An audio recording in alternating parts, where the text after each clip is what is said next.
We are good. We're missing Chris Bowden. That's the only thing as well. I was going to say we haven't had a problem. Okay.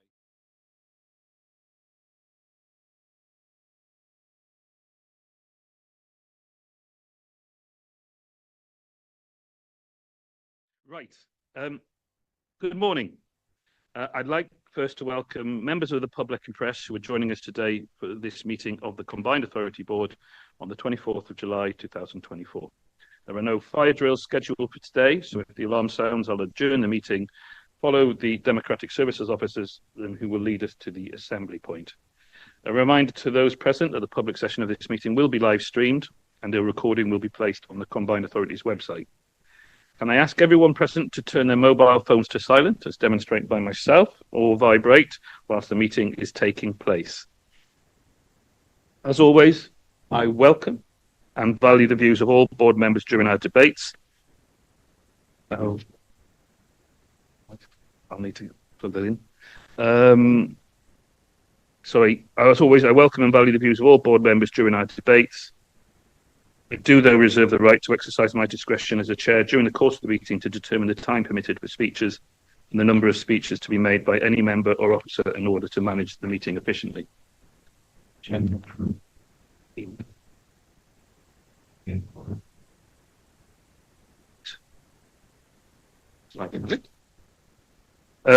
the head of Democratic Services let us know of any apologies or absence? Thank you, Mayor. We haven't received any apologies for the meeting today. But I note that things come on. Okay, I can work off this for a moment, but I will need my.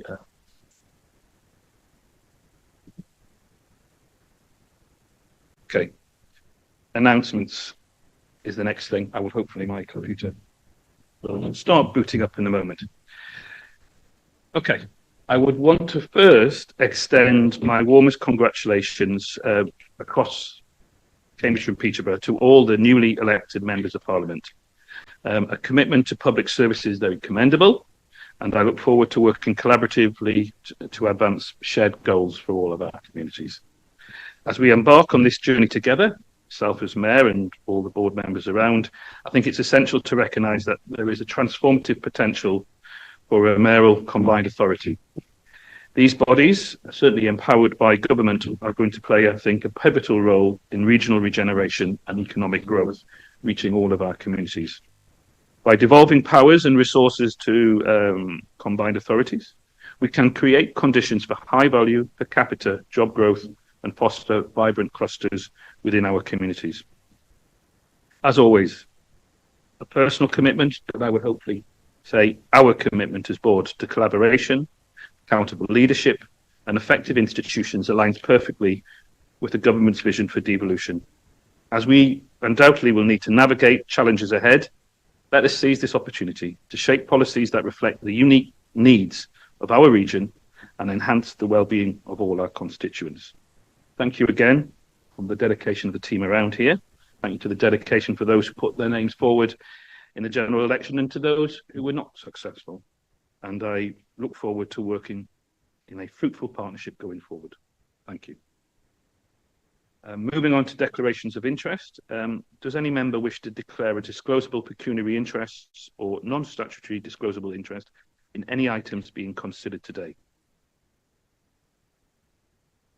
No one indicating there, but as always, declarations of interest can be made at any point during the meetings. Point 4 is the Combined Authority membership update.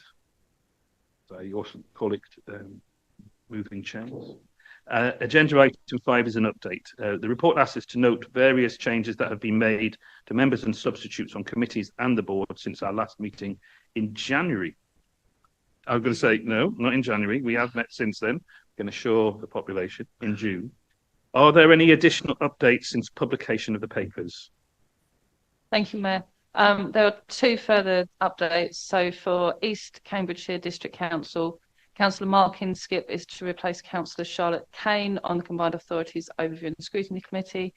And from Cambridge City Council, Councillor Alice Gilderdale to replace Councillor Sam Carling on the Skills and Employment Committee at the Combined Authority. Councillor Gilderdale will therefore come off the Combined Authorities Overview and Scrutiny Committee, and a replacement will be notified in due course. Thank you, Alison. I think on that I should sort of acknowledge congratulations to both Sam Carling and Charlotte Kane as obviously newly elected MPs there. Does anyone have any questions regarding these changes? Edwina, apparently you were able to take questions, but it doesn't look like there are any. So we have been asked to note these changes, which we have done. No vote is required. So the next point, in point 5, is the minutes. These are from the 5th of June 2024, and we need to approve them as an accurate record and to note the action log. These are in front of me at the moment. Does anyone want to raise any concerns about the minutes from the 5th of June? Nope, that went on. So with no objections, we will take the minutes as approved and the action log as noted. No doubt you'll want me to sign those, so I'll do that. And 6 would be petitions. I'm aware that some petitions went to the TIC committee this week, but we have none for this meeting. And we have received no public questions for this meeting. But there is a point of clarification from a previous public question in March, and I'm going to pass this to Anna Smith for clarification. Thank you. That's on. Even I can hear that. A question was asked by Councillor Bailey at the March board meeting, which the monitoring officer answered factually based on records held by the CPCA. Following the board meeting, a follow-up question was asked for further context, and as vice chair of this board, I have been asked to give a response to provide context. The monitoring officer referred to a whistleblowing report that was leaked, causing advice to be sought from the police and leading to the purchase of alarms for employees at the time. I can confirm that the whistleblowing report was commissioned because of allegations that were made regarding the behaviour of a now former employee. As discussed at a previous meeting of the board, this report is confidential. Thank you.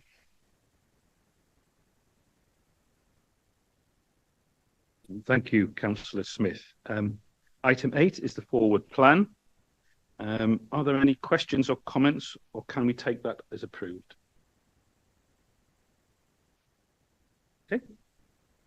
So we have to vote on this. So vote in favour for the current forward plan. Those in favour? Unanimous. Thank you.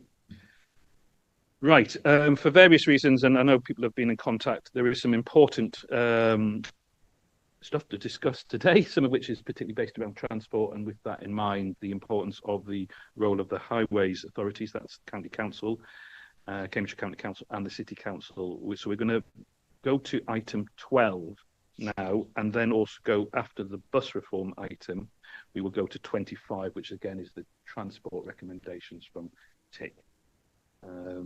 So if I move to item 12, I think this is it. So the following item is the report on bus reform. While the report is a public document, the appendices, whose contents will all play a role in board members' discussions, are exempt from publication. As such, we may need to move into private or closed session during discussions if anyone feels the need to talk through any of the exempt detail, and I would expect monitoring officer to keep an eye on that with regard to any queries. In the interest of transparency and openness, are board members happy that we open the discussion in public and only take the conversation into closed session if required due to specific details being debated? I would just want to say I'm very much appreciative of the officers having multiple conversations with many of the board members, and I do understand there are some things which do sound like they do need to go into sort of closed session. That's not a problem, but obviously we just have to be mindful of that. So on that note, just to kind of reiterate that item 12 is about bus reform, and for reassurance, this item has been discussed and debated at Business Board, Overview and Scrutiny Committee earlier this month, and then were excellently chaired, I have to say, by Councillor Anna Smith, because you negotiated the need to go in and out of and stayed in public session throughout. That was the Transport and Infrastructure Committee on Monday. But obviously, this is board, and there's a big discussion to be had about what's put in front of us. Judith Barker, our Executive Director for Place and Connectivity, has worked very hard along with all the team. And I know, well, hopefully you'll be happy to introduce the report and give us a lead into our further discussions. Judith. Thank you, Chair. Yes, so firstly, thank you very much for the opportunity to present the report. I'm going to do that briefly. I know many people have already had the benefit of seeing a slide deck presentation, but of course, very happy to take the detailed questions as we go through. But by way of an introduction, I wanted to firstly start just by considering the 4 recommendations and then giving a bit of an overview. The first recommendation is to recommend to the board to approve the bus reform assessment or business case. That's the extremely long Appendix A that you've all received in your papers. It's particularly important to note that that business case or assessment supersedes the business case that came to this board in September last year. So the version that you're now considering was that dated the 1st of July this year. The second recommendation is to move forward with the public and statutory consultation on that document and ensuring that all the documentation is published in and then consulted on in line with the legislation. The third is to consider and note the content of the final draft audit letter from Grant Thornton.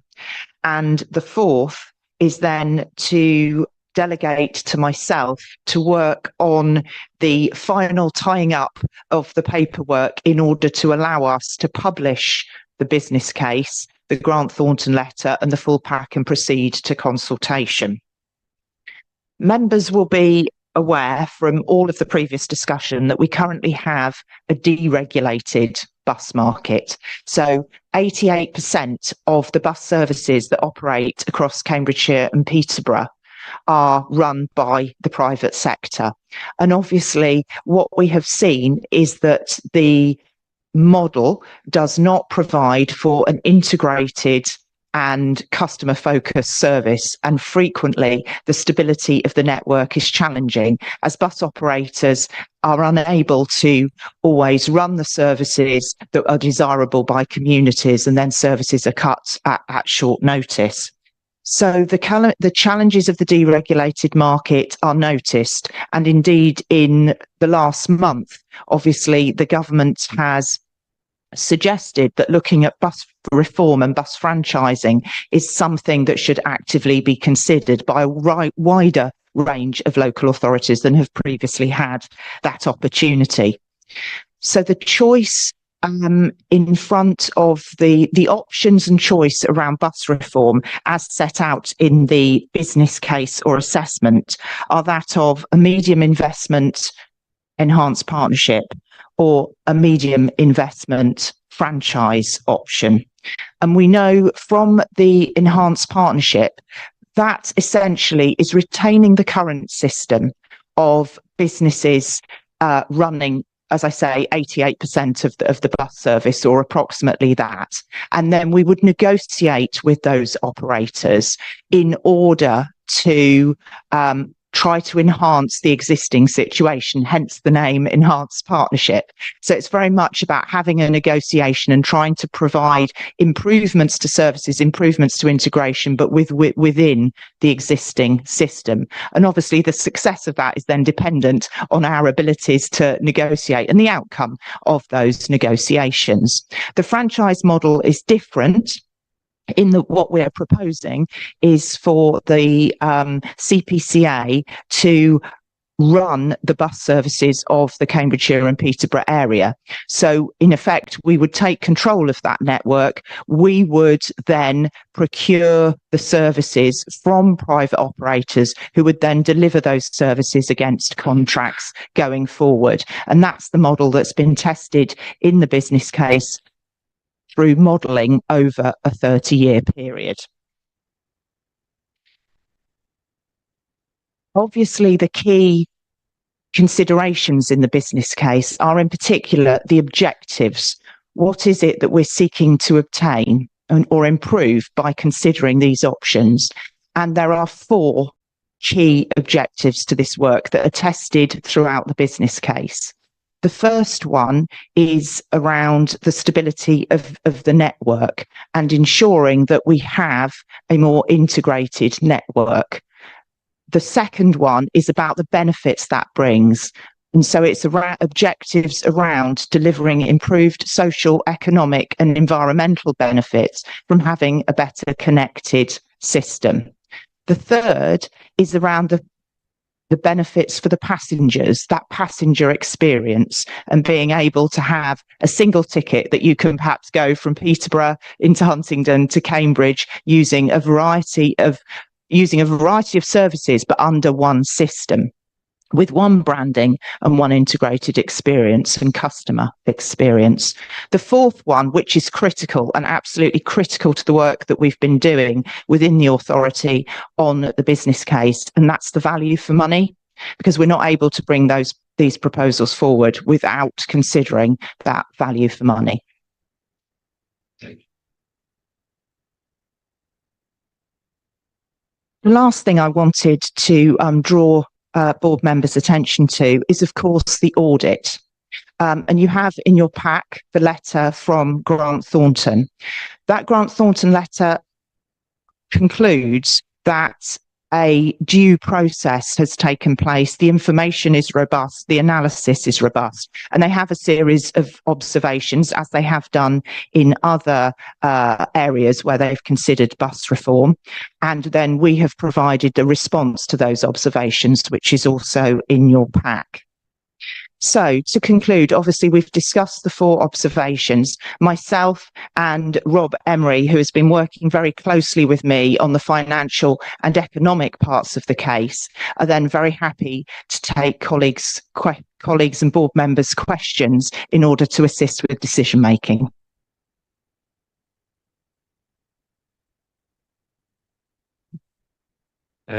Your summary doesn't do justice to how much work has obviously gone into this. Look, we're going to need to talk about this at some length. Just as a reminder, as I said at the start, there are significant appendices. As I understand it, all of this information ultimately, when we go out to consultation, would actually be in the public domain. But for the moment and for the benefit of our decision-making process, this information has to be held within closed session if we veer into that area. If we don't, fine. Who wants to open up? And then obviously, yeah. Please, yeah. Can I just start? Is that working? I think so. I'd like to come in later in the debate, but at this point, I wondered if it would be possible for us to have some feedback from the Overview and Scrutiny Committee, who I think discussed this on Monday, perhaps, but recently, certainly. I'm not sure if it was Monday, but I think they had quite a good discussion about it, and I think it would be helpful if it's possible for us to have some feedback on that discussion. So Overview and Scrutiny wasn't on Monday, it was on, I think, Thursday or Friday last week. Obviously, the chair of Overview and Scrutiny is not available. Judith, do you feel that you can give some feedback, be it, I don't know who the right person would be in the absence of anybody else? Chair, Mayor, if you just allow me to get the minutes up on my screen, then I will be able to provide a summary of their discussion. Very much, Judith, that would be brilliant.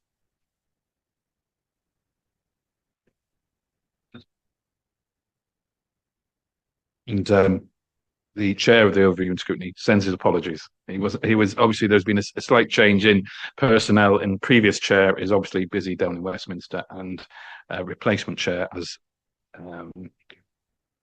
not in his diary. That is, are we ready to go? Yeah, okay. So I can't read and look up at the same time. That's what happens when you get old, isn't it?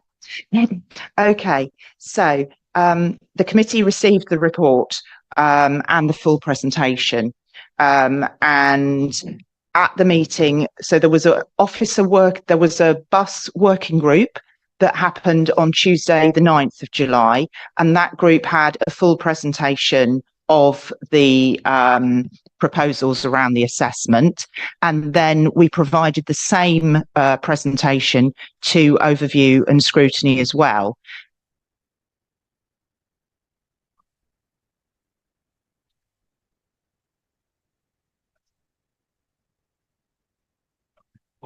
Bringing this team is then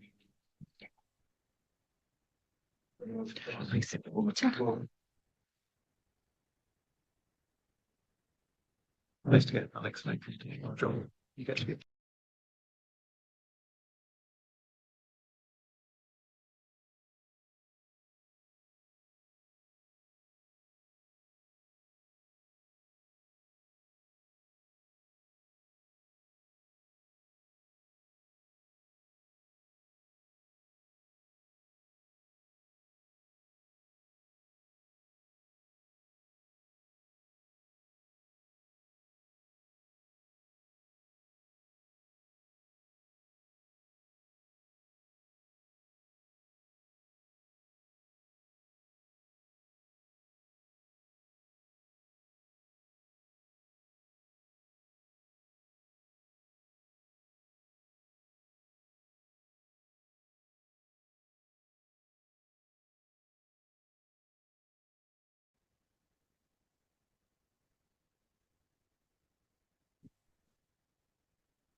Go on. And just as a note, welcome, Councillor Bowden. You know, it's good to see you. Have a full turn. No problem. Back to you, Judith. Okay, so the Overview and Scrutiny Committee set up a working group in order to focus on buses. They met on the 9th of July, and then they reported back to Overview and Scrutiny Committee on the 11th of July. So Councillor Bradnam provided some feedback from the working group, and they made 5 points. I'll briefly summarise those and then summarise the wider discussion. So the 5 points from the working group were regarding the consultation, ensuring learning was taken from previous GCP consultations. They wanted to see greater clarity on timescale, for instance, when consultation would be starting.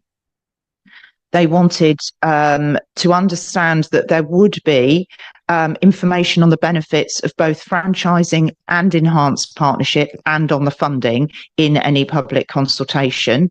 They stressed the need to reach the broadest audience with well-structured questions that weren't leading questions.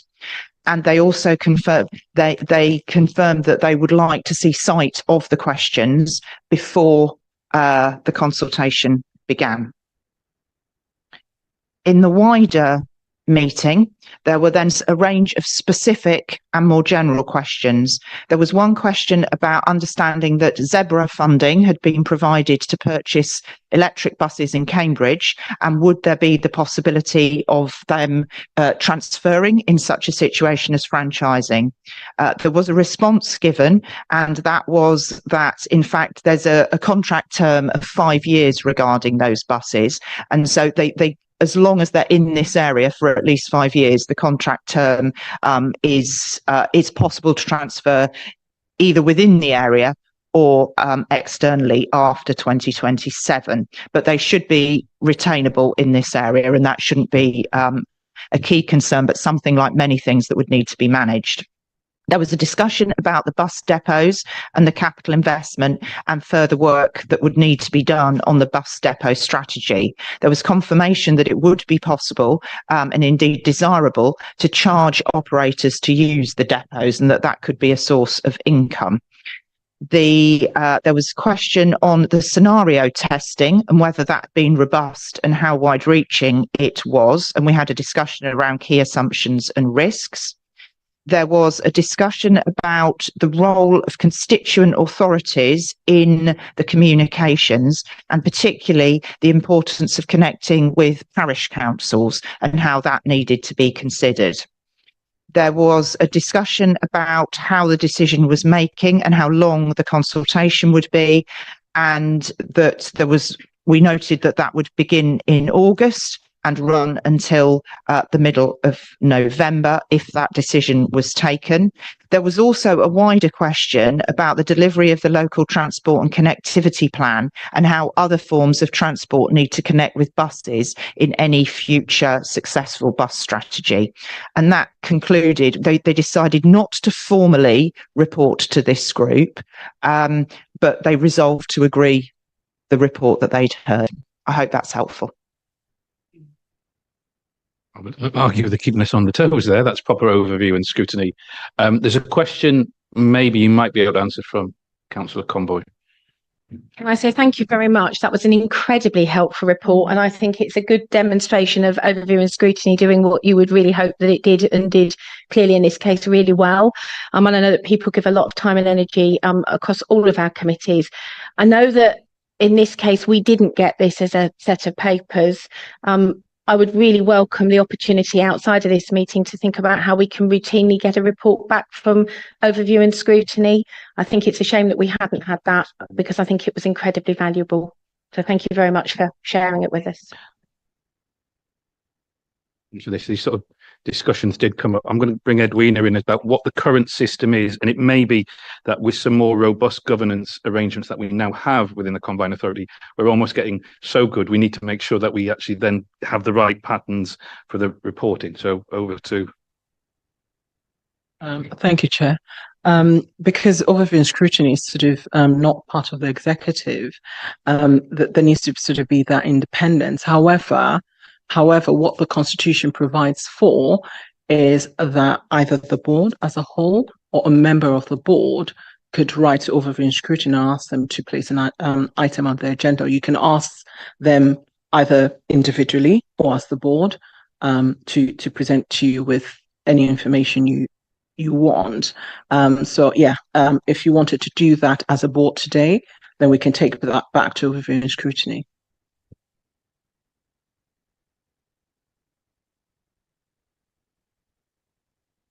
Councillor Smith.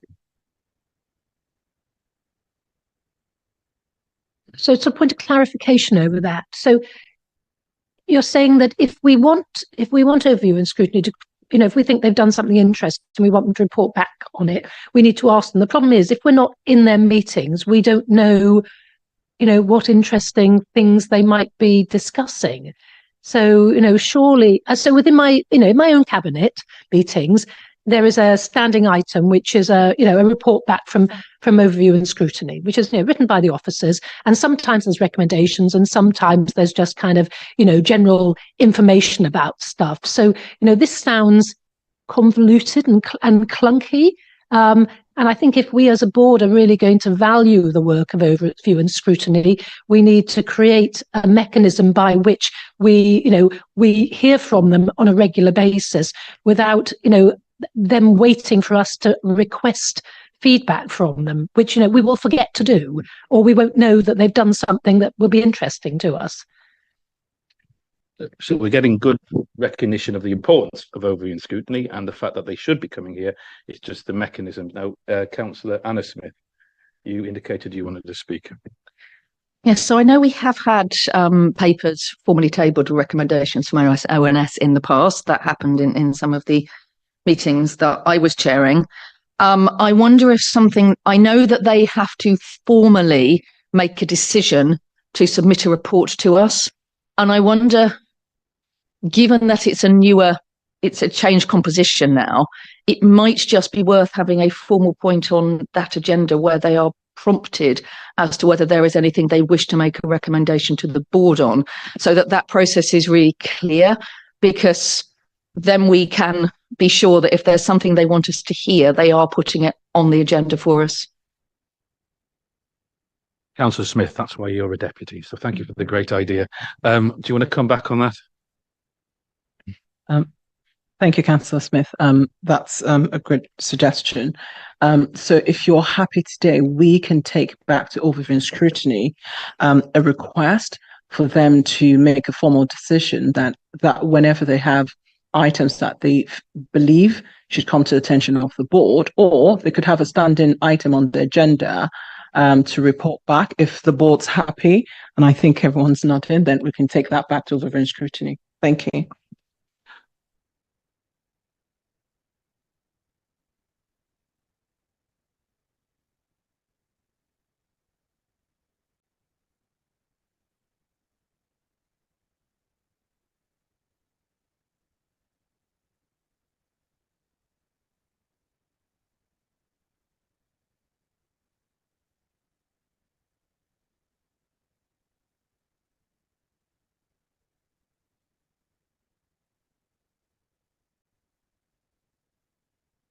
Happy to start. So I think we have been talking about this for some time, and have been. It's extremely good to have this paper here, because I think we've been hoping that it might come to the board for a number of months. I know that an enormous amount of work has gone into getting this report to the state it is, and in particular getting the audit letter to the position that it's in. So the first thing I want to do is to say thank you to Judith and Andrew, I think in particular, and Rob, obviously, who is also here, who have all done an amazing amount of work.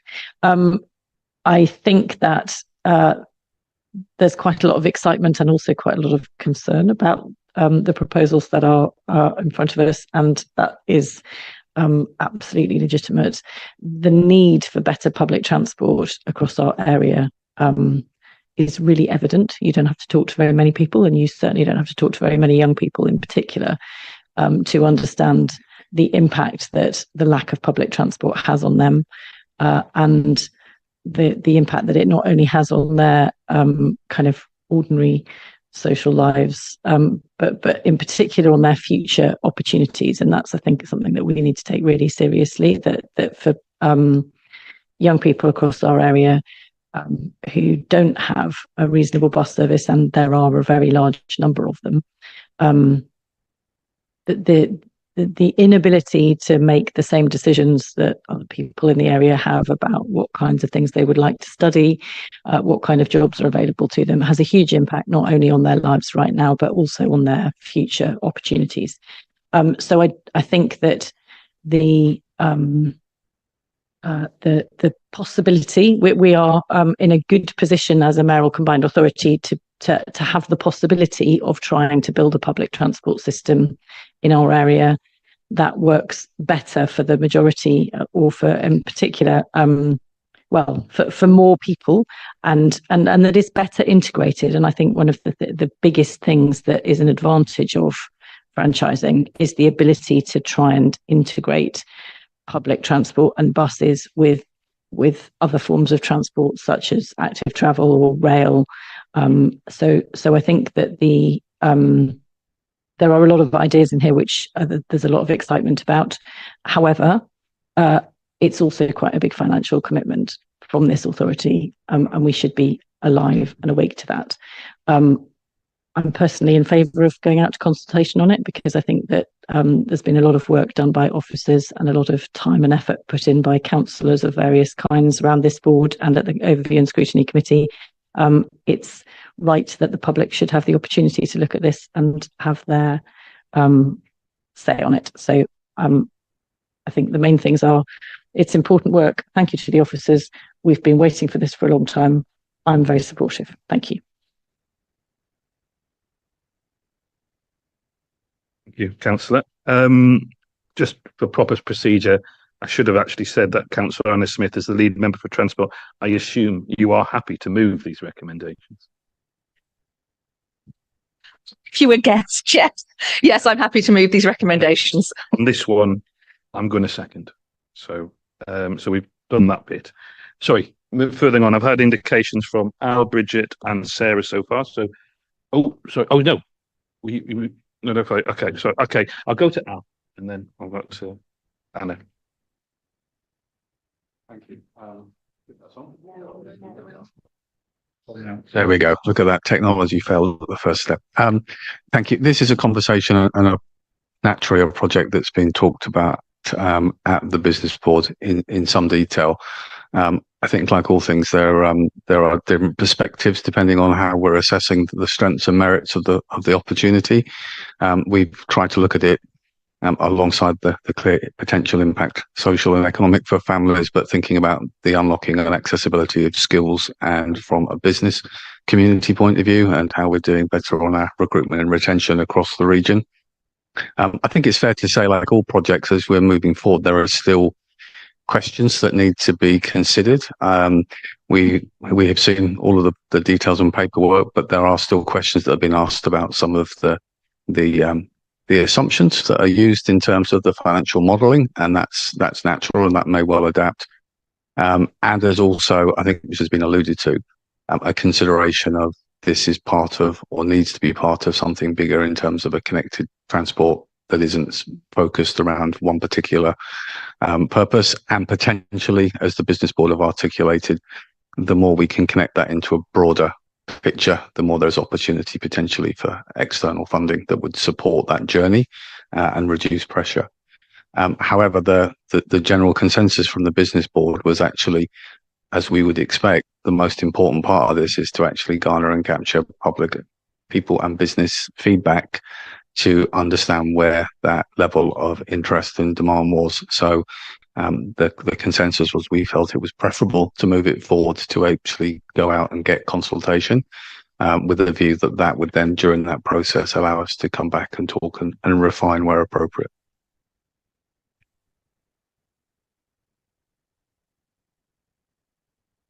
I was going to then take Councillor Smith, Bridget. Thank you very much. So thank you, Judith, for a really, really succinct introduction, which actually I've written down verbatim, because it really, I'm going to communicate that back to my group. So that was really, really helpful. Thank you. So South Cambridgeshire District Council are supportive of the proposals. We're a largely rural area, and we suffer all the consequences of a lack of public transport. In my own village, young people who are not able to access apprenticeships because they can't get into Cambridge to do the day release at CRC is just one example. So so we're in support of that. The new business case in front of us, for me, addresses the concerns I had with the original one. So I thank you with that. I think there's obviously a tremendous amount of work gone into it, and I'm content with what's there. There's obviously risk in doing anything like this, but the only way to avoid making mistakes is to do nothing. And if we do nothing, then we will be failing in our role as the combined authority. So my question was about the consultation. So it's very difficult to get people to participate in consultations. And I'm sure we will promote this, and I'm sure our comms on it will be great.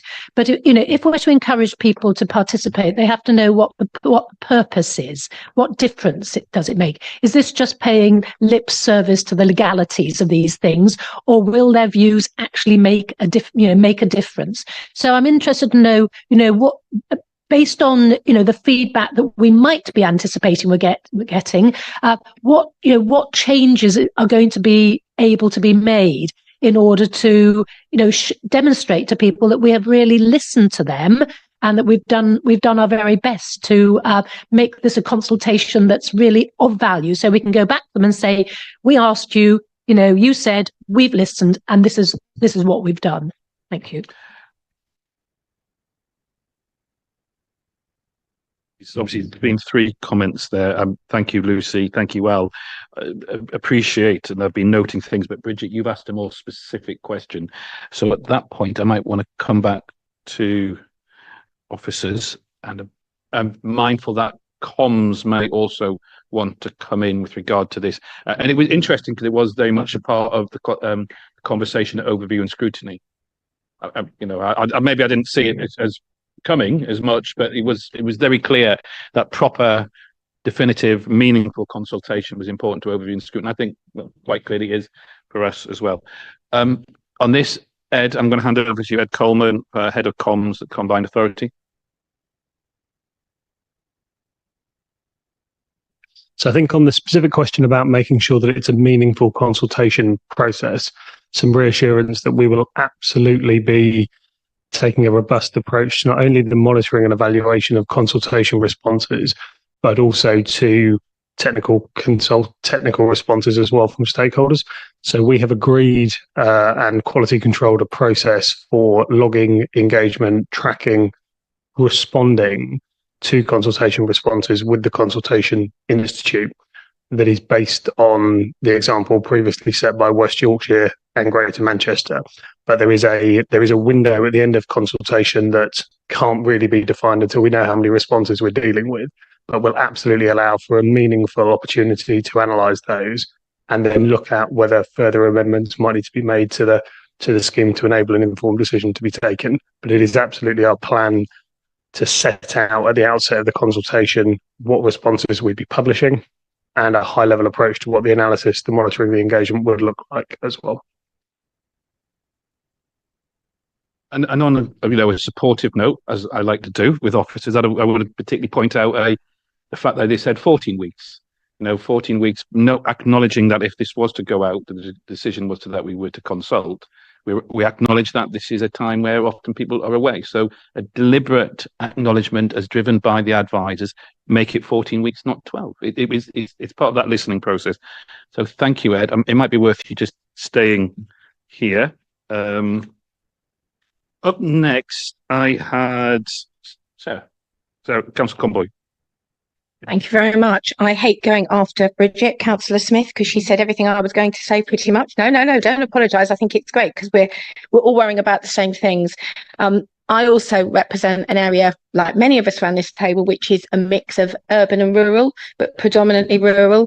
And thank you very much, Ed, because I think the concern will be for all of our residents to feel that they've had every opportunity to engage. And I think one of the things that we will want to have some feedback on very informally is whether you've got sufficient coverage from right across the combined authority to give us comfort that all of our residents, wherever they live in our patch, have had the opportunity to engage, and where we need to encourage further engagement that we might do so. And I suspect all of us as partners will be keen to aid and support you in terms of getting those messages out. I just wanted to say on a personal note, having worked and been to a large number of workshops where we've talked about the future for the combined authority as an area and what the ambitions are from our residents and our stakeholders, I'm really pleased to see us going out to consult for longer than we need to, and a meaningful consultation. This is really important in terms of that future ambition and opportunities for all. So I really welcome this. I wish I hadn't printed it all off because it's huge. And so can I just say, I sat on the desk, and it's one of those moments where I may need officers' help because normally I'd shred things, but I think that's probably not appropriate this time. But can I say a huge thank you, because I don't think it's often that we see a business case in this level of detail with this amount of commitment. And I just wanted to thank everybody who's been involved so far and who will take us through this process. It is not a small piece of work, and I'm really pleased we've got it to this stage. So thank you. Thank you, Councillor Comboy. Councillor Bailey. Thank you, Matt. This is a horribly complex subject. It's a complicated business case for a layperson trying to get their head around 360 pages of, what is a very complex process is not easy. But, at a really high level, essentially the choice that we've got, we have to do something because, the network isn't working. And we know that if we want to attract funding from government, we at very least have to have an enhanced partnership. So I understand that, this is really essentially we're faced with the choice of either an enhanced partnership or franchising, and that's really a choice between the market continuing to run the network and CPCA kind of filling in where it can, or CPCA taking on the responsibility and a very considerable cost overhead to control the network itself. So the current network is currently costing this authority some £15 million per annum, and the model that we have to work to assumes considerably higher levels of investment than that to get to a positive recommendation to go ahead with franchising. Can't say any more than that in open session because I've taken advice, but I think it's fine at a very high level to say it in that way. But the reality is that if we want better bus services, there's got to be more money. You know, that's whatever scheme you have, that's the choice. We've not seen any consultation materials, but we have had a good briefing about the consultation plan. And I think the materials are largely based on what has already been tried and tested in other areas. So that's good. But my anxiety about this is that I think, you know, the general public and perhaps even stakeholders and organisations think that franchising is the absolute panacea to a wonderful bus service across our county, and it is not necessarily that unless you put in the investment. You know, that's the reality. So I hope it's going to come across as very clear that this is about the principle of CPCA taking control of the network. It's not about necessarily even changing the network at all. I mean, you would hope that would be a consequence if we go down this route. But, you know, people have to assume that the network would largely stay the same. This is an idea about, you know, who controls that network. And of course, if we want improvements to the network, more money has to be put in, and we hope to get more ridership out. But the reality is that we know that bus usage is declining every single year. We're told 3% year on year. Of course, counter to that, we live in a growth area. And of course, buses can be one part of our public transport woes.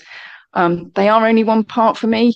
We have huge growth planned already in our patch. And of course, we've got the idea of Cambridge 2050, which I think is probably still coming even under the new government.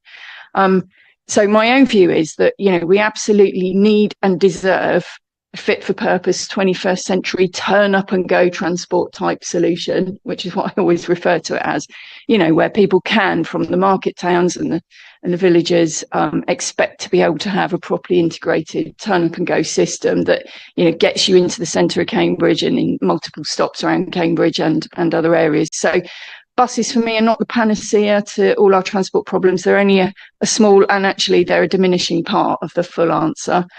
And I don't want us to be so focused on this and this being the only game in town that we neglect, you know, a proper public transport solution for our area, because we have to have it. You know, we're sitting in Cambridgeshire, which is the technology centre of the universe practically, and you know, I think we can do better than just buses. I hope that it will be very clear in the consultation that we're having to make an assumption that we pay for this from our own resources. That's what the audit and the system requires that we show. And of course, you know, we have to assume that because we can't expect money to come in from anywhere else. And our choices are limited. We either have the transport levy, we have the mayoral precept, or it's a case of taking away funding from our own revenue budget from other projects. Those are our choices. And if we take this on, you know, we are restricting our ability around other spending decisions by the fact that we now have this as a responsibility. So it is a big responsibility. And it's only right that we assume our own resources to be used, because we can't assume funding from elsewhere. And I just want it to be really clear that, you know, if we go down this route for members of the public in the consultation, it means that CPCA takes on the risk and the responsibility of the network, lock, stock and barrel. You know, it's not easy to get out of, and that there is a very significant cost overhead in taking that on. So that's money that's going into things other than actually providing transport, you know. And it's an ongoing cost. It's very inflexible and it's forever, effectively. And going down the franchising route, for me, is going to bake in that mayoral precept that we've already got. It was introduced last year at £12. It's now already gone up to £36 for a Band D. I did look up other combined authorities precepts, and I found that Greater Manchester, well, it does include Fire Authority, is now £113 for a Band D. London's hitting 471 this year.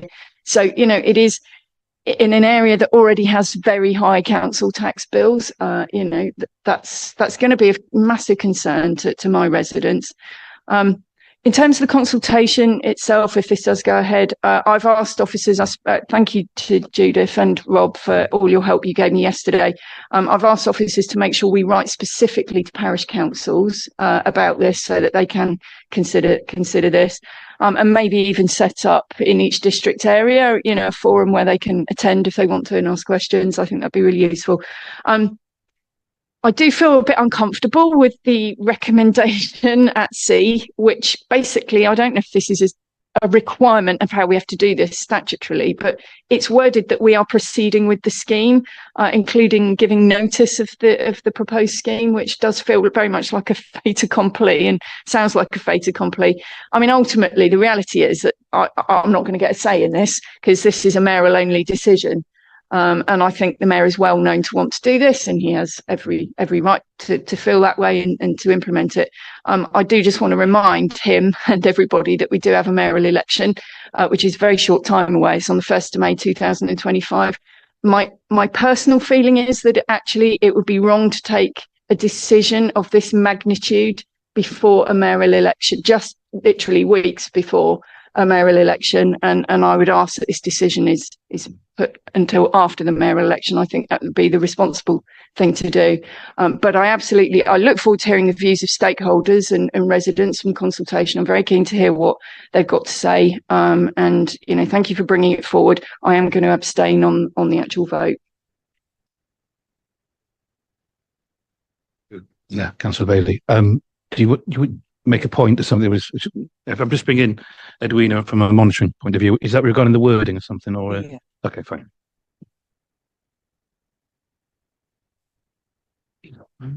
Thank you, Chair. The reason why recommendation C is worded like that is because we're basically just mirroring what the Board Services Act 2017 requires of us, the staffs. That's why it's worded that way. Dennis, you've indicated, and I'll come to you, Chris, after. So, Councillor Jones, Peterborough. Thank you, Matt. Just an observation, a plea, and what I see as an opportunity. The first is that as a regular train traveller, until COVID, a lot of the commercial routes, the deregulated routes, joined up. So if you went to Doncaster and you wanted to get to Hull, then generally speaking, the train arrived within half an hour. When COVID came along, there were staffing problems and et cetera, that ceased. So the first point you made, Judith, was the stability and integration. I think it's going to be key. Of course, value for money will always be at the top of the charts, but stability and integration, and the fact that we must make this work because, and I think it goes on from what Anna was saying, is we're looking at buses now, electric buses, but this takes us into the future. So the pace of change will probably bring other types of technology, other forms of transport coming along in the future. It's an opportunity, whether it's, I don't know whether it's drones or whether it's not guided buses, but, some other form of transport. So this could actually lay the foundations of something like that, because stability, integration are going to be the hallmarks of this when buses possibly have had the day, and it will be turn up and go. So, and I think this is truly an opportunity for us to look at this in a whole new way and to join this region up. Because one of the things is at the moment is we can get a train from Peterborough to Cambridge, but if you're not careful, they don't run at the right times and they don't really join up or whatever. And I would, the plea and the opportunity for me is that franchising is the start of a journey, to coin a phrase. It's not the end of a journey. And I think that integration, the way you can go, and again, where it comes to a different form of transport further down the road, that would suit me fine. But integration, I think, is a huge opportunity that people will want to see, and particularly young people. Nobody wants to hang around. So if we can get there for the time of a train, for another bus, or for another form of transport, that will help enormously. Thank you, Mayor. Is this, you want to come in on that point, particularly, Bridget Smith?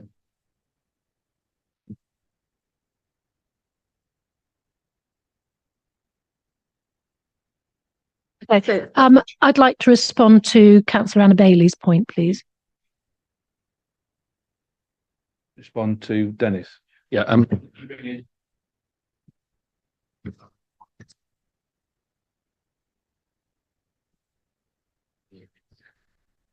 Thank you, Matt, and apologies in terms of jumping on the back of that one.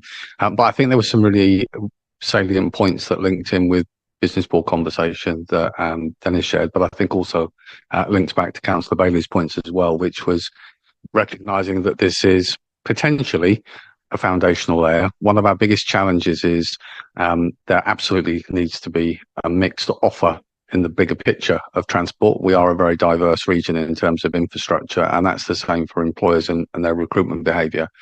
The challenge, which was very much the economic conversation, is you have to invest to change behaviour. And that alludes to the earlier point made by Councillor Bailey. We have declining bus numbers, users on buses. Well, if you want to persuade somebody to get out of their car and get on a bus, in the case where there's a choice, simply putting them onto a bus that's not particularly clean or fresh or cool or whatever it may be will not change behaviours. There's actually a requirement to invest in an increase in the quality of service and building a trust and in its reliability that becomes the first step in changing behaviours. And so there was a conversation, some of it was picked up from previous work that had been done, I know from GCP and others around that part. So one of the challenges here is that this isn't about changing the sticker on the side. We've actually got to look about how the service and the proposition evolves and then gives people choices beyond that. But I absolutely support the view in terms of this is a foundation that moves the conversation on. And my final point, without rambling on too much, is it's really important to understand that the proposal is modelled based on self-fund. Any project has to have its worst case position to be equitable.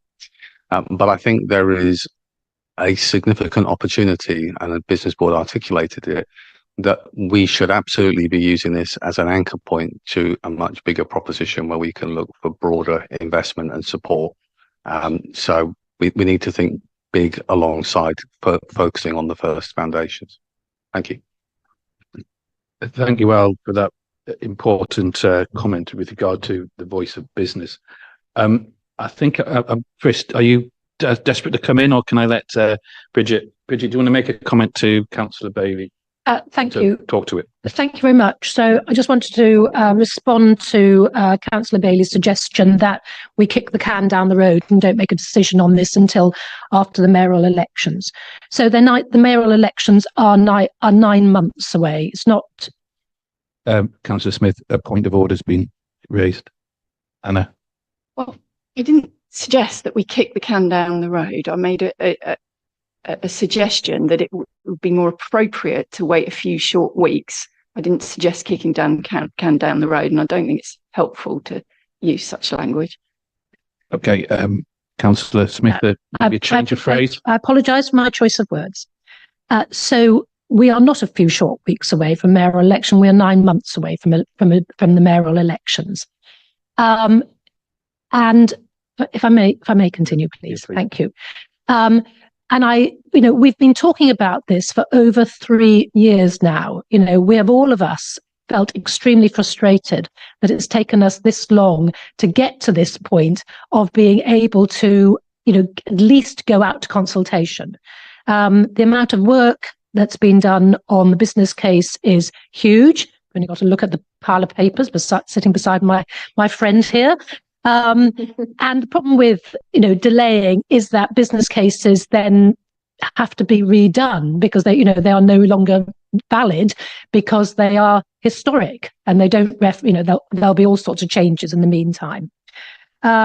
So, we certainly didn't see central government cease to make decisions in the months and weeks up to the general election. In fact, we saw a massive flurry of decisions being made in the last weeks of the last Conservative government.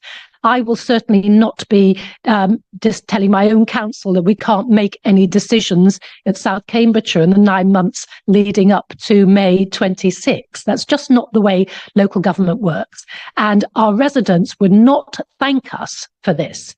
So as I said before, this is innovative, it's aspirational. We're doing what our residents want us to do. I've admitted it's not without risk, but nobody will thank us for being overly cautious. So this has been a long time coming, and we need to crack on, and hope, and whether that plays to election campaigns or whatever, I don't care. What I care about is delivering the bus services that my residents need. This is way bigger than politics, way bigger than elections. This is about doing what's in the best interest of our residents.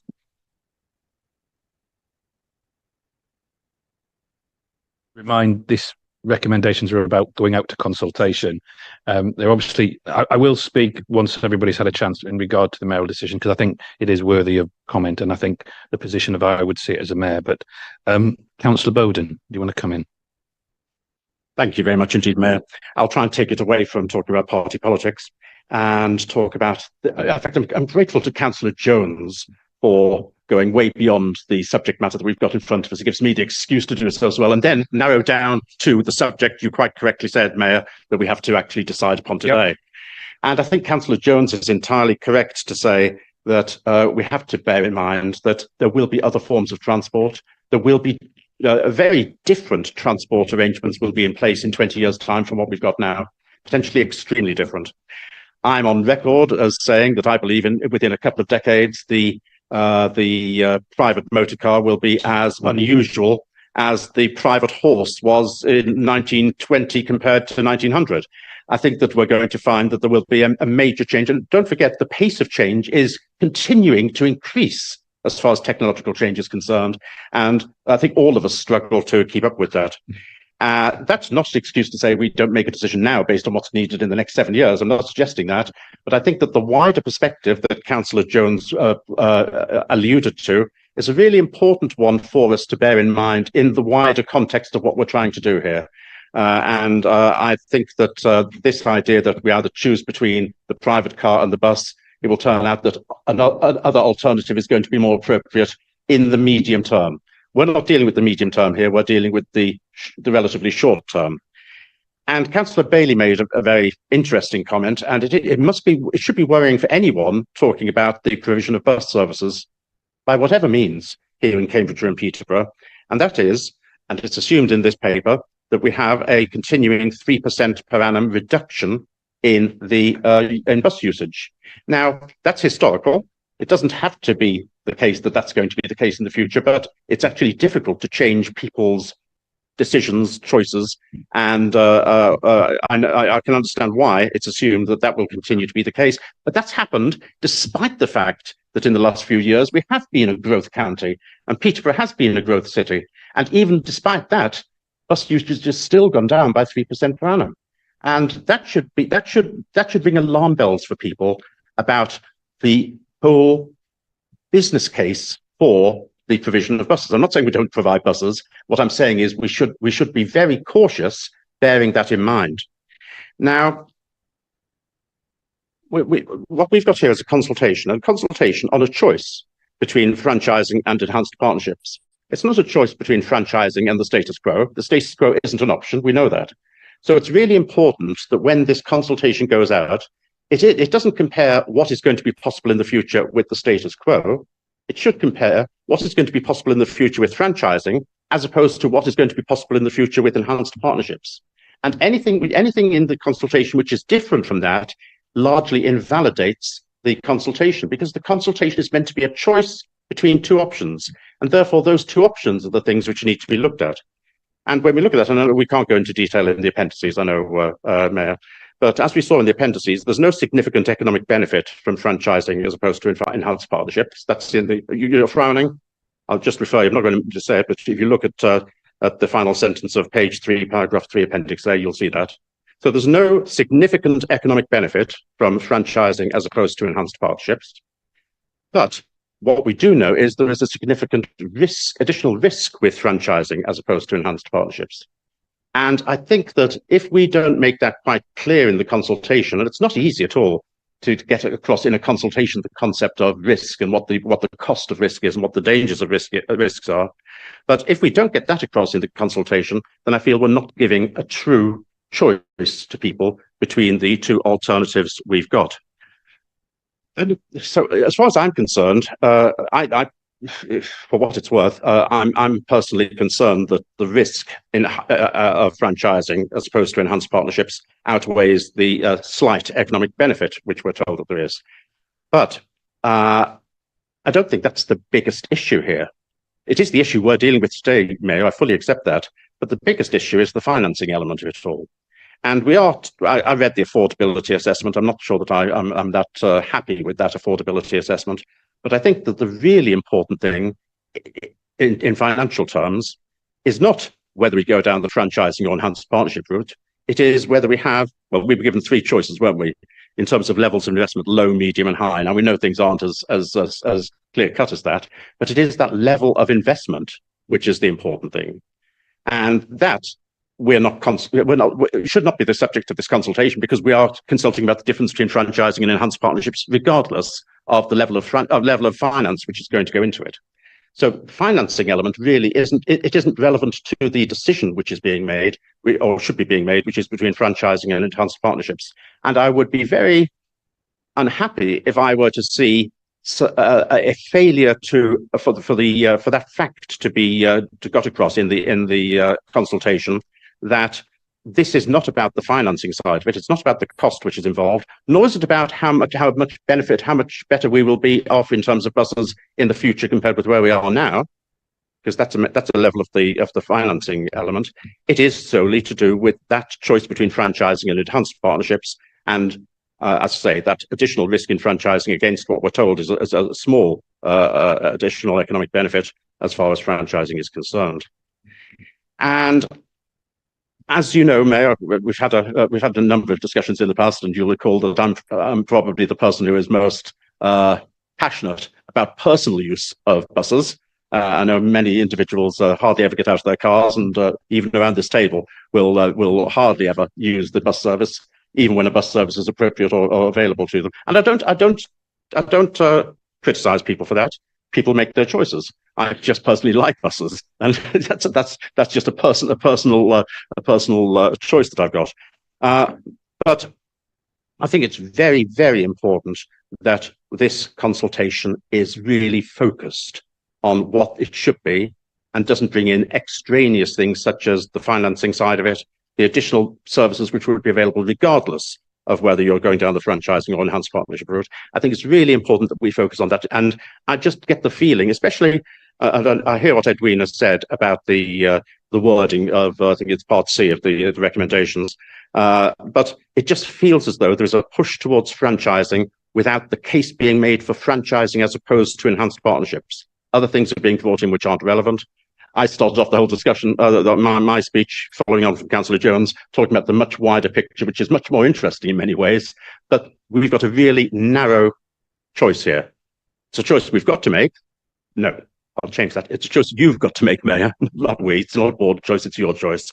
So it's a choice that you do have to make, but it really is important that consultation solely looks at that choice and doesn't cloud the issue with wider matters such as the financing side. Thank you, Councillor Bowden. I'm Officer Rob Emery from Finance. I think wanted to make a point, and then obviously to Ed. So, Rob, please. Absolutely. Thank you, Councillor. A couple of things. The 3% decrease year on year is a national figure, not a local one. It's also historic. So obviously we can't take into account the new routes being put on because we don't know who's going to get on them. So just to highlight that is a national figure, not one specifically reflecting our area. In terms of the value of franchising, sticking entirely to figures in the public report, 2.6 highlights that 2.7 highlights that the net present value of equivalent franchising and enhanced partnerships, so assuming the same sort of level of investment, same sort of service, that franchising gives a net present value of 188 million versus enhanced partnership of 123 million. And those are deliberately designed to be in line with the requirements of the business case of doing a like-for-like comparison. As you say, we shouldn't be comparing an enhanced partnership with no additional investment to a franchise one with more money, because unsurprisingly, more money gets you a better service. So the business case does look at a low investment enhanced partnership as well. And that effectively is not discounted, but it doesn't deliver the strategic objectives of the combined authorities agreed bus strategy, and so is not the preferred case. But there is a comparison both of a low investment and a medium investment enhanced partnership against the franchising case.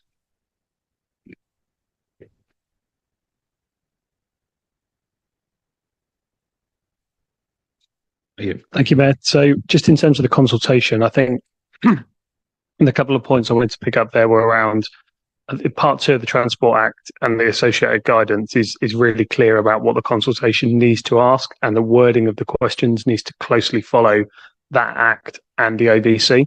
It is absolutely not about persuading audiences around one option or another. It would fail the guiding principles of consultation straight away, and we're very mindful of that. There is little flexibility in terms of the positioning. There is a largely tried and tested approach taken by the other combined authorities that have gone down this proposal or gone down this route, and that second gunning principle around ensuring there is sufficient information to give intelligent consideration is at the heart of how we're positioning that material. To enable that, we're producing summaries of those key elements that you would expect. So the strategic case, the commercial case, the financial case, the management case, the assessment conclusion.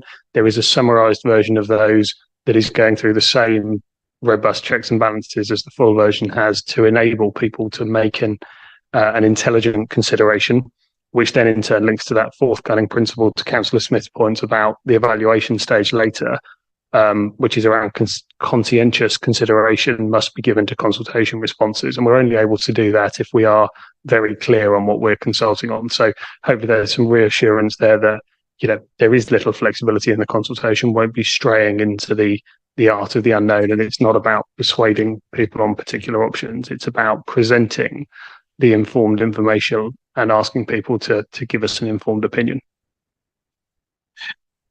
Thank you, Ed. Councillor Bowden, you wanted to come back. Yes, thank you very much indeed for that, Mayor. Yes, I didn't express myself at all well when I was saying about the relatively different economic benefit. I wasn't talking about merely the business case, which we've got listed here in the public documents, but looking at the wider economic benefits. And it's on the wider economic benefit side that we were told in the exempt appendix that there is no significant additional economic benefit of franchising over enhanced partnerships. But I also am grateful, and I knew it before and I'd forgotten, of course. I was aware that 3% per annum was a national thing, and I've forgotten that. Given that we're going into this, what are the figures for Cambridgeshire and Peterborough? I'm not aware of how we differ from that 3% figure, and I'd really be interested to know what they are. And I fully appreciate that there are national guidelines. We haven't got the greatest of records in the CPCA for having unbiased public consultations in the past. I trust from what was said that we will in the future.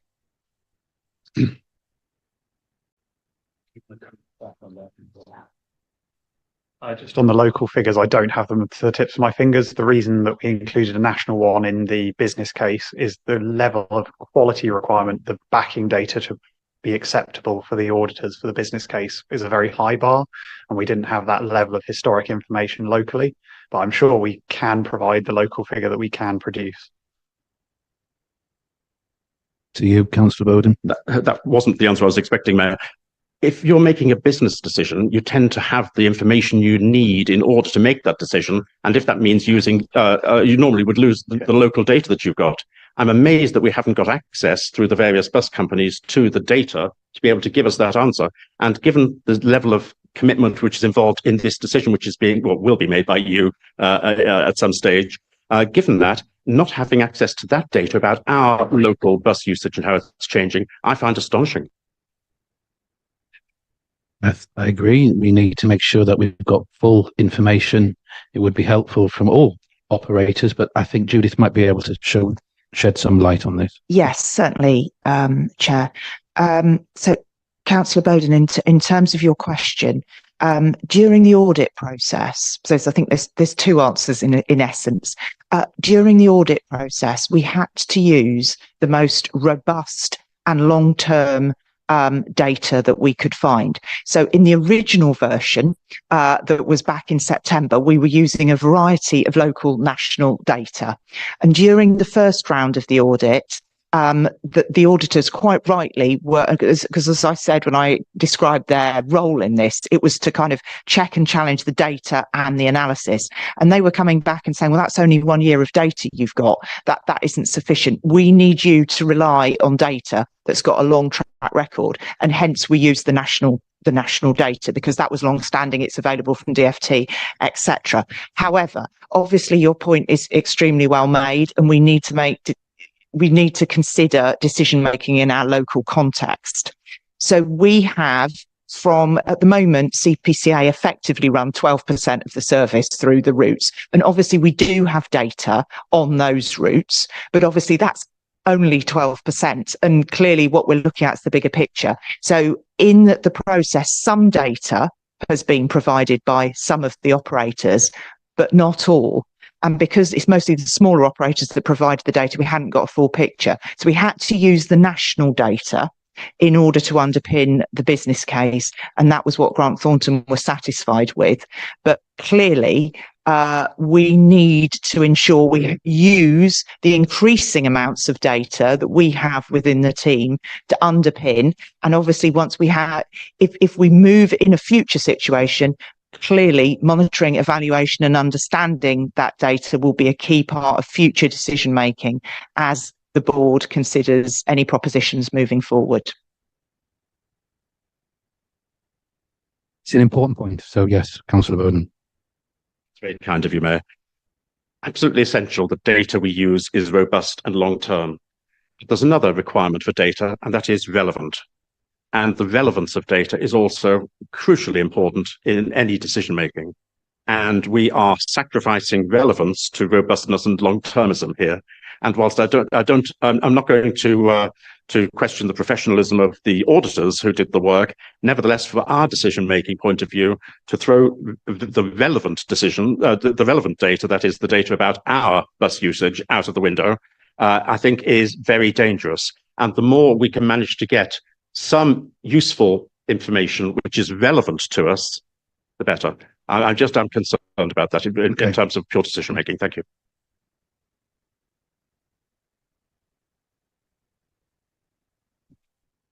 I'll make a mayoral point, but I'm sure that any point of decision making, be it by mayor or by the board, when we reflect on any consultation, if it goes ahead, the facts and the figures that you're highlighting. I mean, I'm kind of pleasantly aware of other facts that are going on in terms of the development of the bus network.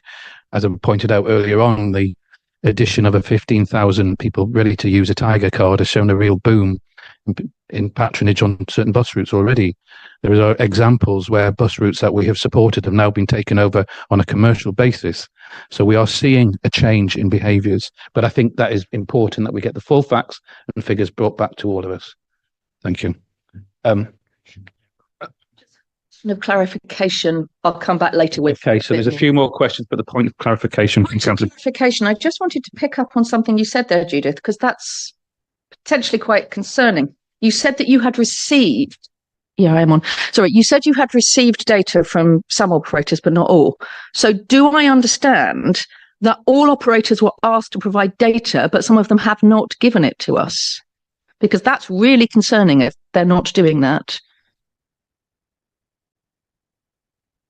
Have access to all of the information that has and hasn't been received, but requests were placed and different degrees of responses were received at different points in the process. Obviously, I can go away and get further details on that. One of the things I can say in further to that, if I may, is obviously the data that we have got is showing a considerable uptick since COVID. And one of the factors in needing to use national data at a longer timeline is our local data kind of showed a big jump because of post-COVID, and therefore it wasn't seen to be as reliable as a longer term track from DFT. The auditors in conversation with me were taking it that this was a prudent step, because it wasn't then assuming we would, it was assuming a kind of negative position which should give reassurance rather than assuming over optimism. So that was their position when challenged on that by me. I hope that's helpful. Thank you. Minded that I'm going to go to Al from Business Board. And Daryl, I appreciate you want to come in as well. Yeah. Al. Thank you, Nick. I felt appropriate just to share a few thoughts, partly in response to Councillor Bowden's feedback and shock at some of the assumptions that may or may not be substantiated. I think it's really important to share from Business Board perspective that the first item that I shared initially was a request for more detail behind some of the formulaic assumptions that were made. But fundamentally, the plan bases on a worst case scenario. And actually, contrary to the idea that we need to have all the historical data, which of course is useful and trending nationally is really useful, this is a 30-year model where actually the lion's share of the calculations and assumptions are about forward planning in terms of strategically what routes, what region, but more importantly, what are the steps and the decisions in terms of investment versus delivering a different proposition. So whilst I understand that from an audit perspective, sufficient back data meant that national is used and we've got short-term information post-pandemic, which I agree would be misleading. It could give a false sense. I actually think the devil in the detail on the modelling is much more about what we are changing, what additional routes, what areas that we're making accessible to that supports the assumptions in terms of the trend line. So it's the quality of the forward modelling assumptions that I think is actually much more critical in the bigger picture. Well, I'm going to let Councillor Conboy in, and then I'm going to let Daryl and John speak, and then actually, okay, all right, okay, I'll go to Sarah, and then I'll go to you, Bridget. I was going to say, only because it actually brilliantly follows on from what Al said. I think really the challenge is, I can speak for Huntingdonshire, we're looking at future growth. Whilst that in some ways is uncomfortable, actually it's the right thing to be doing for our communities. We're looking at the challenges between adding to existing settlements and the demand potentially for new settlements. All of these challenges, I suspect, face my colleagues around this table across the whole of our area. Some of us have different challenges because of the geography we are responsible for on behalf of our residents. I think the real challenge is actually, if you talk to our young people about their aspirations and their priorities for the future, they are very minded about the environment in a way that I think, unless you sit with them and you talk with them, perhaps is not always well understood by those of us who'd like to think we're young, but are not of that generation. When you talk about with residents about aspirations for the future employment, future health and wealth, then actually an ability to access public transport is key to that. And an ability to access a future public transport, it builds on all the points we've made. And the real challenge is when we make public policy in Westminster, the real challenge is we always go on, well, what do we already know? So what does the data show about what we've already got? And always that future planning is the challenge. But if the level of growth that we're already talking about in our own communities is likely, if the level of growth this new administration nationally is talking about is likely, then I hope very much that we will build in integrated transport from day one into that growth so that people can get from A to B easily. They can get from where they live to their employment, that they can get to places socially, that they can get to places for learning, in a way that we don't currently have now. And always the challenge is the data of what we have now shows the system we have, which may not be perfect, as opposed to the system we would like to have. And I think it is just that inevitable challenge. So whilst I'm grateful for the identification that there are always gaps in data and there are always things we'd like to know more, and I'm a little disappointed if perhaps some of our current providers have not necessarily been as overly forthcoming, but I understand there may be, for example, a commercial reticence to do so. What I think is really important is that we are not constrained by where we are now when we're thinking about that future ambition, those future desires and wants for our residents, as well as for our businesses. And I think what I've heard throughout the whole of the futures discussion is a huge amount of ambition. What I saw at UK Reith was a huge amount of ambition, a desire to invest in Cambridgeshire and Peterborough. And without a transport system that's able to do that, and a transport system that builds the foundation for future innovation, we just won't get there. So sorry, I got all a bit impassioned about that. I didn't quite intend to, but I think it's the challenges where we have been where we are now as opposed to where we're trying to get to. And I think that future plan is really the pivotal bit about this consultation for me. Thank you, Councillor. My apologies, Councillor Smith. Richard, do you want to come in? And I promise you, I will come to this end of the table next. Thank you. So I just want to raise something that hasn't been raised so far. So I'd like to remind the board that we have an obligation to remove a significant percentage of car journeys from the roads. So in Greater Cambridge, we have 25% higher emissions than the national average. And that's because, within the whole of Cambridgeshire and Peterborough, we have an awful lot of communities with no choice but use the car. And the only way we are going to have any sort of impact on those emissions and reduce the number of car journeys within our area is to encourage people into active travel and to provide public transport. So, if we don't go ahead with significant improvements to public transport, we will fail in that. And that, and there's all the consequences of that. So, don't forget, this isn't just about the economy and so on, and about all the social benefits. There are very, very significant environmental advantages to what's being proposed here as well. Thank you. Darryl from Police and Crime Commissioner. Thank you, Mayor. I don't want to prolong the data discussion, but just from my own personal experience, I think it's really important that we do get the local picture as best we can. The reason being a 3% national decrease figure means something very different to different parts of the country. Some parts of the country we saw in the last census had a significant decrease in population. Here in Cambridgeshire and Peterborough, it's the other way round. In fact, the assumptions on the census and population were wrong here in Cambridgeshire and Peterborough. We have significantly grown. So that 3% might well be significantly more than 3%. So I think it's really important that we do get to the bottom of that.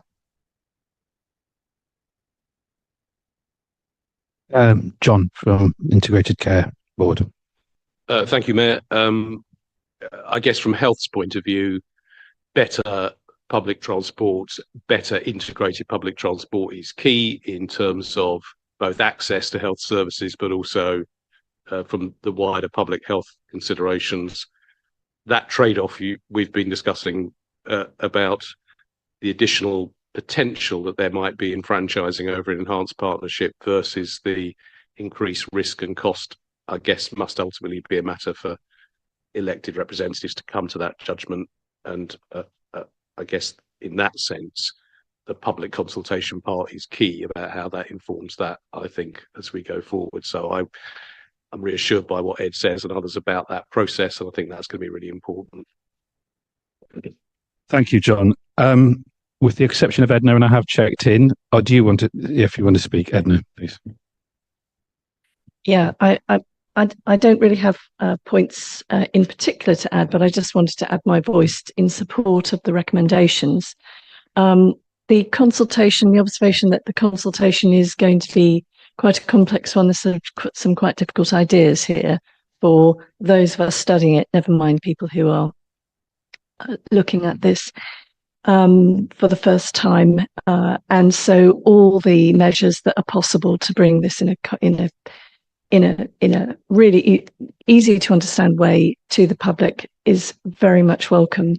I just observe, I absolutely align myself with the comments that Al Kingsley has made, and the observation that one of the missions is around this combined authority is to improve growth, and it's quite clear, it's established in the academic literature that investment in infrastructure and education are the key ways in which public expenditure can drive growth.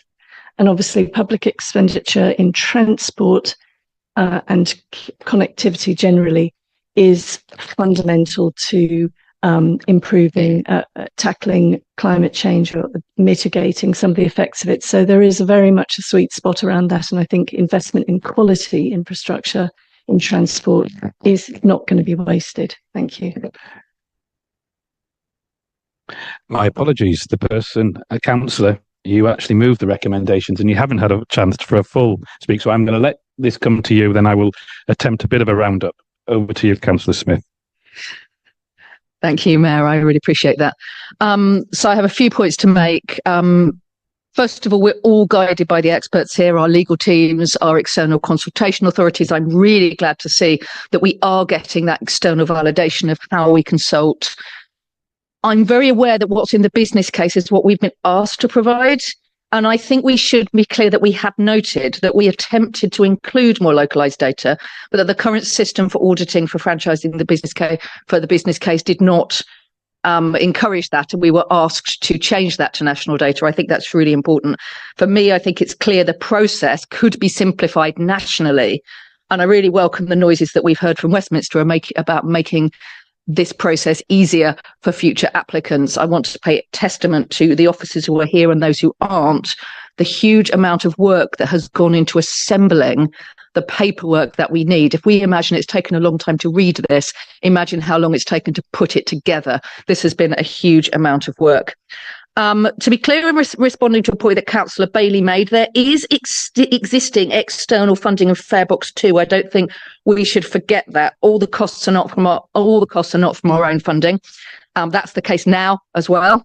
The difference would be that if we did choose to go to a franchising model, we could retain Farebox, we could cross-subsidise. We already have the risk, especially reputationally. As chair of TIC, I get a lot of emails asking about a bus system that we do not control. Now, that's not an insult to any bus company. It's a reflection of the commercial and unregulated system that we currently find ourselves in. We will come back, of course, to a discussion on the rights and wrongs of each system after the consultation. And as I said, I'm very grateful that we are being guided by experts on this consultation. But I think, as it has been raised earlier, I think we do need to be absolutely clear in our discourse as to the increased possibilities for strategic decision-making and control when it comes to franchising. Absolutely what Councillor Bailey said at the beginning about the benefits of control in this system. I think it's also important to clarify that any decision we make now does not constrain our budget setting responsibilities as a board. We still make all additional budget decisions. We are not committing to additional budget at this point. I think Councillor Bowden's point about declining national bus patronage is important. But actually, I draw an entirely different conclusion from it. I draw the conclusion that it is right for us to be reviewing the current system, because if that current system is not working, we need to think about something that might. A couple of other points, and then I just wanted to feedback briefly from some of the points made by TIC in the same way as we've had a feedback earlier on ONS. I think as board members, we are going to be central in informing our communications team of groups that would appreciate engagement. It is not fair to assume that our communications team will know the layout as well as those of us who are in our areas. So please do come to us, ask us for who we can be suggesting, and we will certainly, as a Cambridge rep, I will be committing to being really proactive with you to suggest groups that you may wish to talk to. In terms of TIC, the majority voted in support of going to consultation. None voted against. They were keen to emphasise that they wanted to have a consultation on structures that would be in place that could facilitate a better system. They were very keen for us to look at existing and potential users, as indeed the consultation asks us to do, with a focus on disability groups, clearly older people who are often very reliant on buses. The issues of rural isolation came up from several members. Given the huge numbers of applications we're getting for the Tiger card, we are clearly going to want to ensure our young people are involved as major users. As our Police and Crime Commissioner will know, only 2% of respondents to the last Police and Crime Plan were 24 and under. So he will know this is not an easy task. So I wonder, and this is actually a question to Ed, about what we can do about that, and in particular, whether we are able through GDPR rules, to reach out to Tiger card users to ensure that they get a copy of that. Both as a city rep and as chair of TIC, and I have to say, as a user of public transport, I believe we should absolutely proceed to consultation. And the reason I think we are right to be consulting on the models we are is that we're consulting on models that give us potentially a greater control as a springboard to a better and more joined up and strategically planned network. Quite frankly, and to I'm afraid Councillor Smith stole my thunder as well, Councillor Conboy, because I don't think the public would forgive us either if we turned around at this stage and decided not to go out and ask them what they thought, because what they think is absolutely central to any decision that might be made in the future. So thank you. You, Councillor Smith. I think it was said at the time. Okay, a point on the GDPR, point to Tiger cards and consultation. Yeah, I'll be very brief. We have included so under the GDPR, we are required to ask for consent for anyone that has applied for a Tiger card that we would want to contact for other related matters. We have to have their consent to do so. That was an option on the form. I don't have the figure in front of me as to how many took it up. But those that did, we would absolutely be factoring into our proactive outreach. The other point, just particularly around targeted activities to young people, that's very much on our agenda and are looking at how we can target some of our pop-up engagements to the right places. We're also running a series of focus groups to try and complement both at different points, different demographics, not just age, but those people that our segmentation and our research has said are less likely to engage with the core consultation. We have got plans to target focus groups in particular or for particular demographics based on points that we know make those particularly hard to reach audiences. So hopefully there's some reassurance there. Thank you. And if I might just ask a quick follow-up, we are clearly here in a college today. I think that's really significant. Just to save Councillor Nessinger from asking potentially the same question, presumably we have plans to engage directly with schools and colleges as part of that. Yes, we do.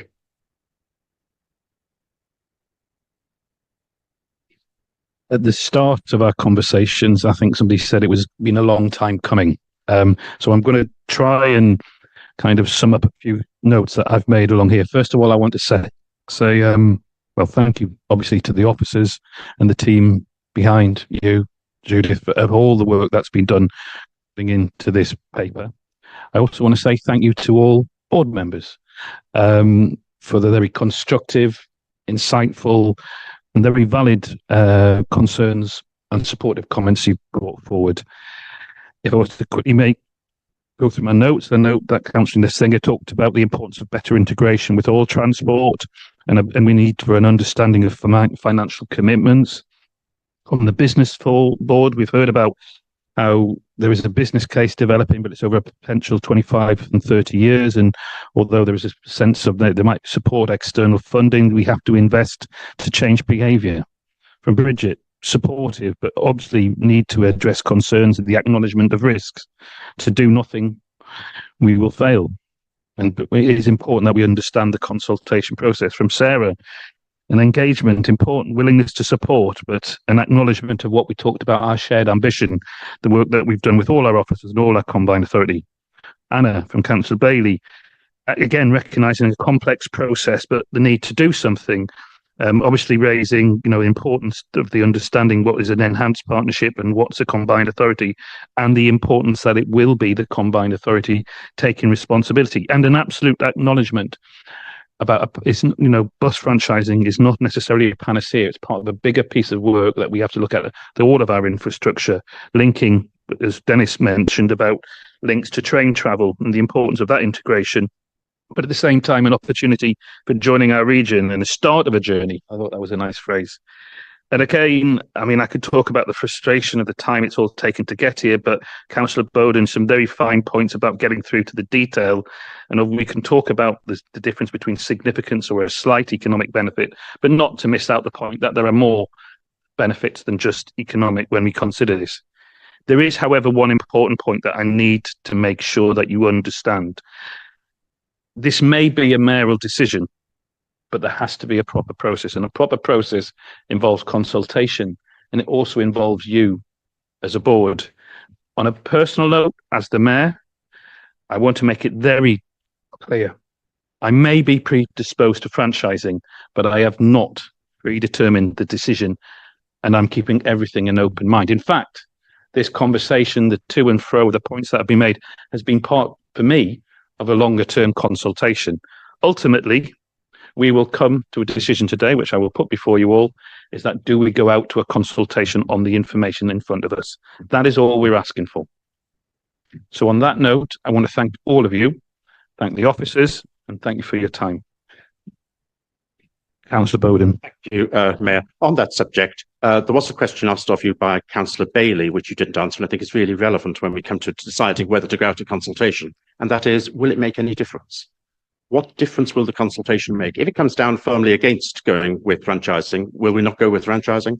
I think it's a very people are consulted almost to death with all sorts of things, and all too often, we all know around this table, the decisions have already effectively been made before the consultation takes place. And I think Councillor Bailey was asking, will this be the same, or will there be a guarantee that what people come back with could actually make a difference? I would take the last statement you made. What people put into this consultation will be listened to, will be considered by all of us. And remember, it will come back to the board. Any mayoral decision, I think, would be benefited by the input from the board. So let's just start thinking about the stuff that comes back to us as a board will inform the mayoral decision. So we will all be part of the final decision.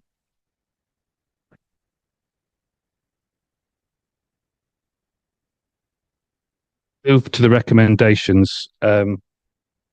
Recommendation B is just to note, so it does not actually require a vote. But recommendations A and C require a vote in favour by at least 2/3 of all members appointed by the constituent councils, to include the members appointed by Cambridgeshire County Council and Peterborough City Council. Those in favour?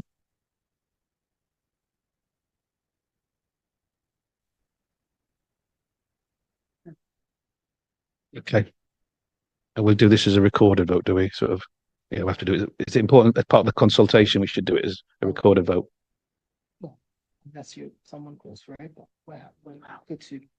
Okay, fine. We'll just as a vote. So it's 7 in favour. And those against, and those abstaining. Okay, it's 2 abstentions. And recommendation D requires a simple majority vote. Those in favour? 7 in favour. Those against? Those abstaining. Okay, fine. On that, thank you, as I say, for all of your hard work on that. I've been told by Graham Wilson, who's here from the Audit and Governance, he probably has about 5 minutes, is that right? So if Councillor Graham Wilson is available, is it possible that we can fit you in with regard to your feedback on behalf of the Audit and Governance? And I know you're doing it in a deputising role before we then go back to the next bit of transport.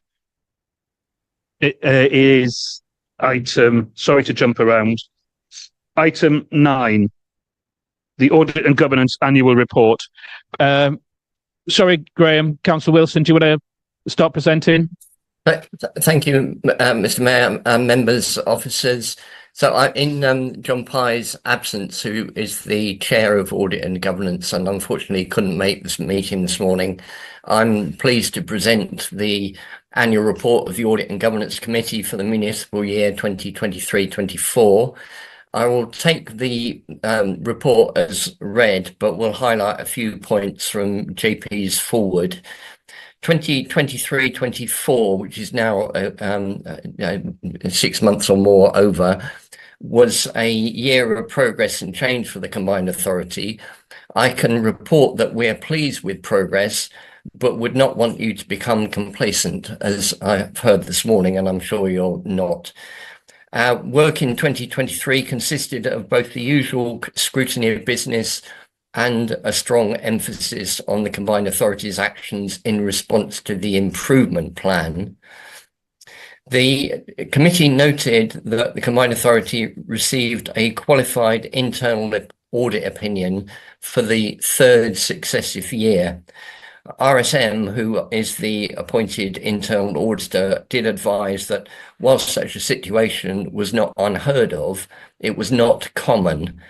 And in our report, you can see that the internal auditor did, however, provide assurance about the Combined Authority's internal controls.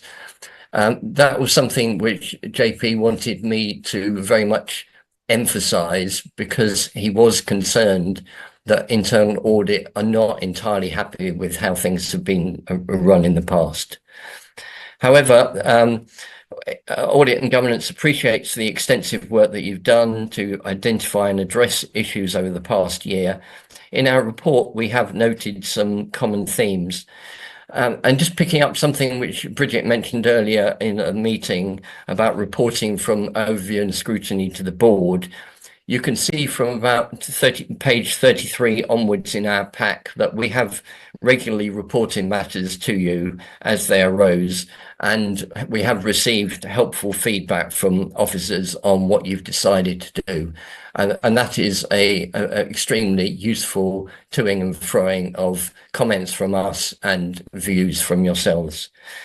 So, Mr. Mayor, the recommendation is for the board to note the report, but I'm very happy to take any questions. Thank you. Thank you, Councillor Wilson. Any questions on the Audit and Governance annual report? We have one in the room, Councillor Bowden.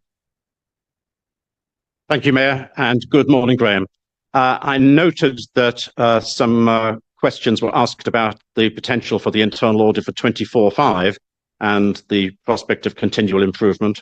Was there any suggestion that 24/5 we shouldn't be seeing a fourth successive year of qualification? I think it's too early to say, Chris. We're hopeful that with all the work that you and others have done, so officers and the board together, that we won't get a further qualified report, but we will have to just wait and see what RSM finally decide. You, I think there's another question from Councillor Nessinger. I'm afraid it's not really a question. It's just a comment on one of the things that Graham said, which is that it's good to know that the Audit and Governance Committee are noting that the amazing progress and change that there's been in this organisation. I just wanted to be reassuring that there is no complacency. Thank you. Thank you, Lucy. And that's rather what we picked up on, but I felt it was important that we should feed it back, because we want to make absolutely certain that you are following the improvement plan and the recommendations from that group.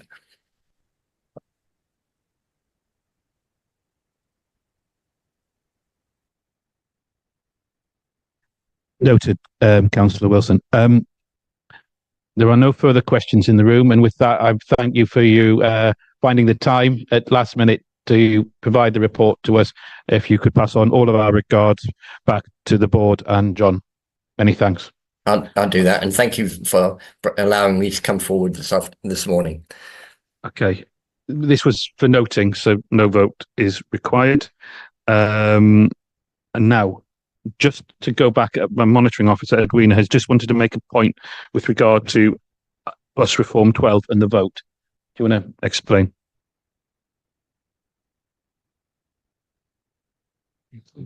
Thank you, Chair. I noticed that some members perhaps were a bit confused about the voting, but just to clarify and for the minutes, so recommendations A and C were voted on together. That required 2/3 voting, and recommendation D required majority voting. Recommendation B is for noting only. Thank you, Chair. Made. So, acknowledging pressure of time and the importance of transport reports, and we're going to jump to now number 25.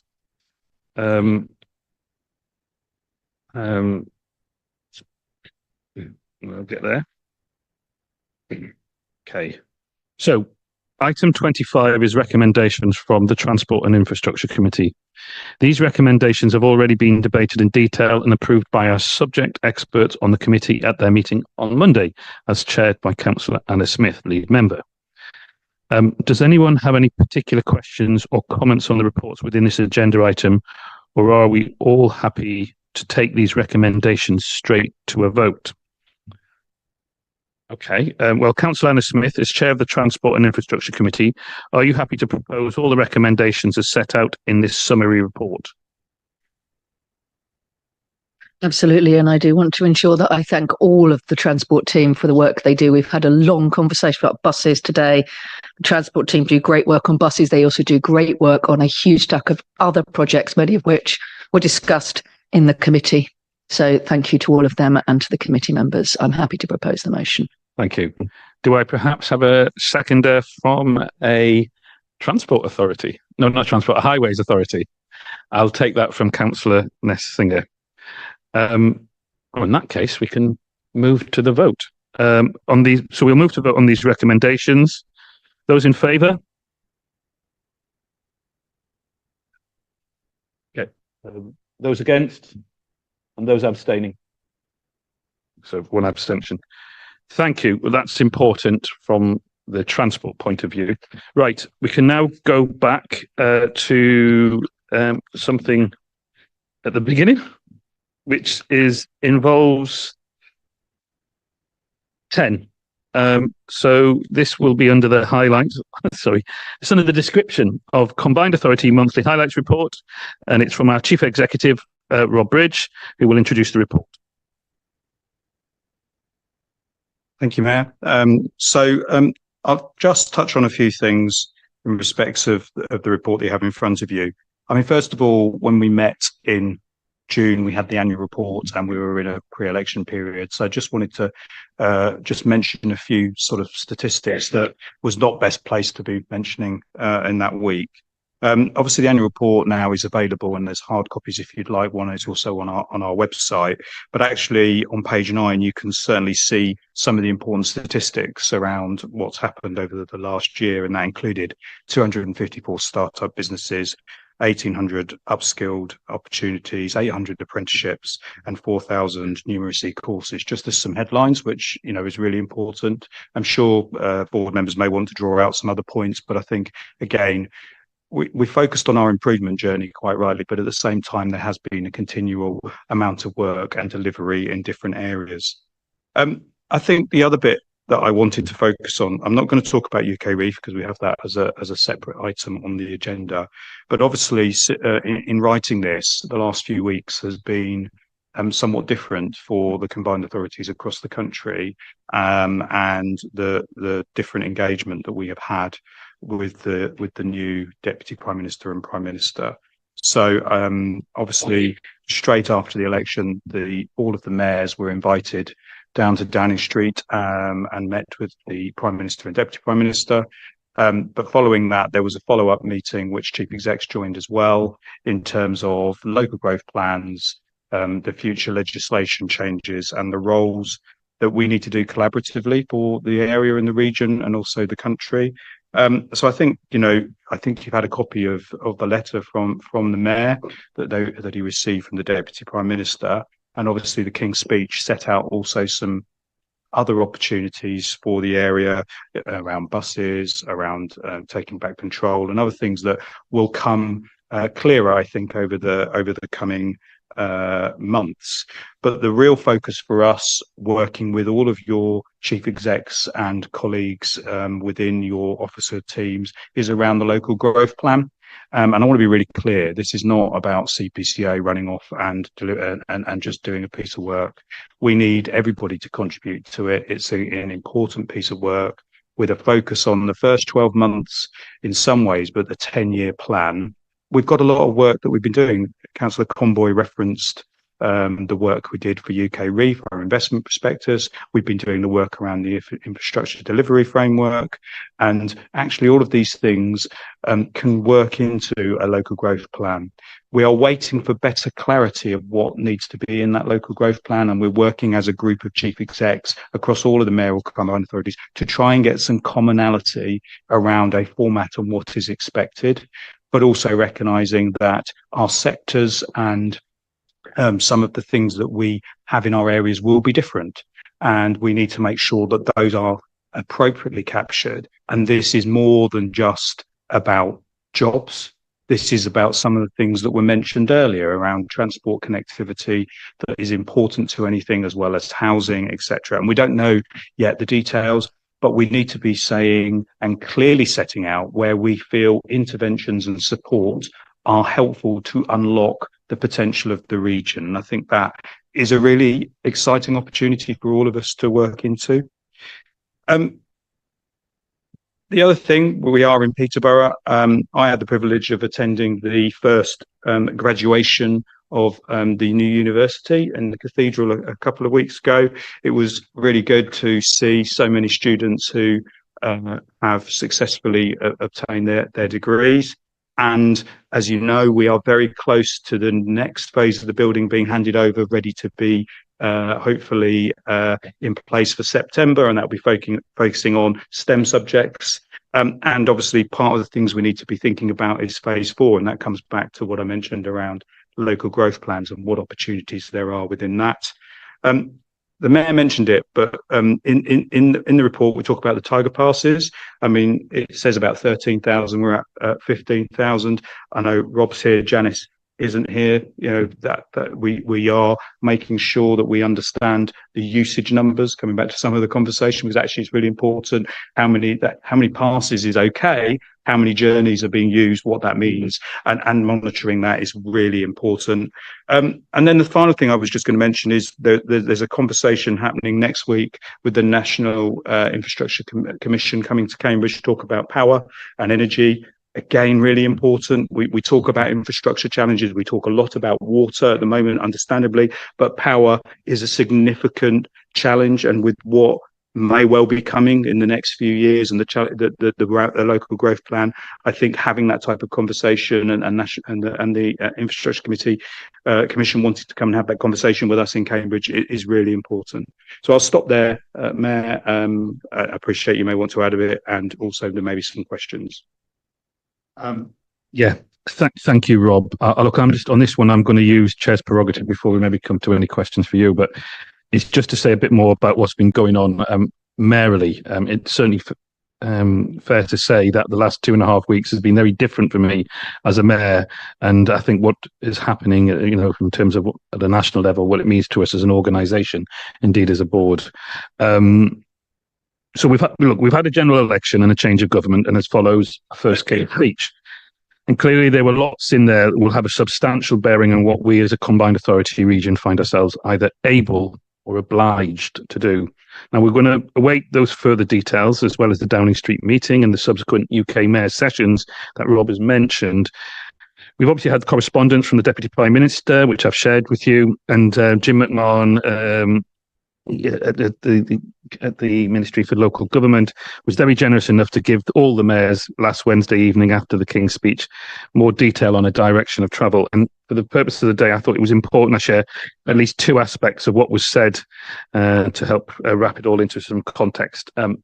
So number 1, there was a very clear recognition that the pressure you are under, local councils are under financially, and the governments are very keen to hear as soon as possible about the acute and what's critical, and that can be obviously played through the combined authority, but I absolutely recommend direct engagement with the local government ministry. Jim's words were of recovery and reform, and it was abundantly clear to me that this applied to all local authorities, regardless of who was in control. So I'm sure you're each having your own conversations with government on related matters, but if there is an upside in our doing so in a coordinated fashion, then of course, let's do it. Number 2, we're going to be in a devolution by default setting, and government want to demonstrate the value of devolution. I felt that loud and clear in being welcomed to Downing Street with all the mayors. So the Council of the Nations and the Regions, which has been talked about, for example, is one such mechanism for promoting this value. And it's very clear there's a seat at the table for everyone's approach. Let's just remember when all the mayors were there, Ben Houchen was there as much as the mayor for Cambridge from Peterborough. And it's all been built on a show, not tell premise, whereby as we are already functioning as a combined authority, but alongside our other combined authority partners, we're additionally going to be empowered and resourced to deliver on government's ambitions for growth. And personally, I find that quite an exciting place to be. So, Rob has already mentioned local growth plans or the decade of devolution, 10-year growth plans, process this in an instant. The point I want to make is we all, as elected representatives of Cambridge and Peterborough, have perhaps never had quite as good an opportunity to secure and deliver ongoing progress for our respective and collective communities that we do right now. So, yes, it was an honour and enormous privilege to be in Downing Street and to meet the Prime Minister across the Cabinet table. And whilst I may experience a degree of increased access or influence as a result of that mayoralty, I have no intention of doing anything other than using it in our shared interests and to our mutual advantage.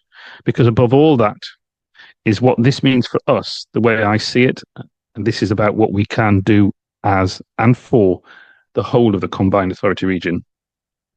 We've definitely come a long way as an organisation, and we have a long way still to go and to continue on that improvement journey. And each of us has put in some hard yards to get here. I just want to reiterate, I think we have a real chance to go a whole lot further, and I'm sure I'm not alone in believing that it is incumbent upon all of us to seize it. There's a lot to do, so hopefully we can get on with it, and we will do that in conjunction with the officers, of course. Any questions, particularly to our Chief Executive, but I'm obviously happy to answer any. Both go ahead. Bridget. Thank you. Just very quickly about the local growth plans. So, it's slightly frustrating we haven't got more detail about what they are. Just to, I probably don't need to say this, but I shall anyway. The importance of taking us on the journey of the creation of those plans. This isn't something. We are the Combined Authority. This will be our growth plan. Obviously, we all have local plans. I think they're going to be very, very key to this. I think there are opportunities to solve some of our big problems, particularly on utilities, on transport, on connectivity, and so on.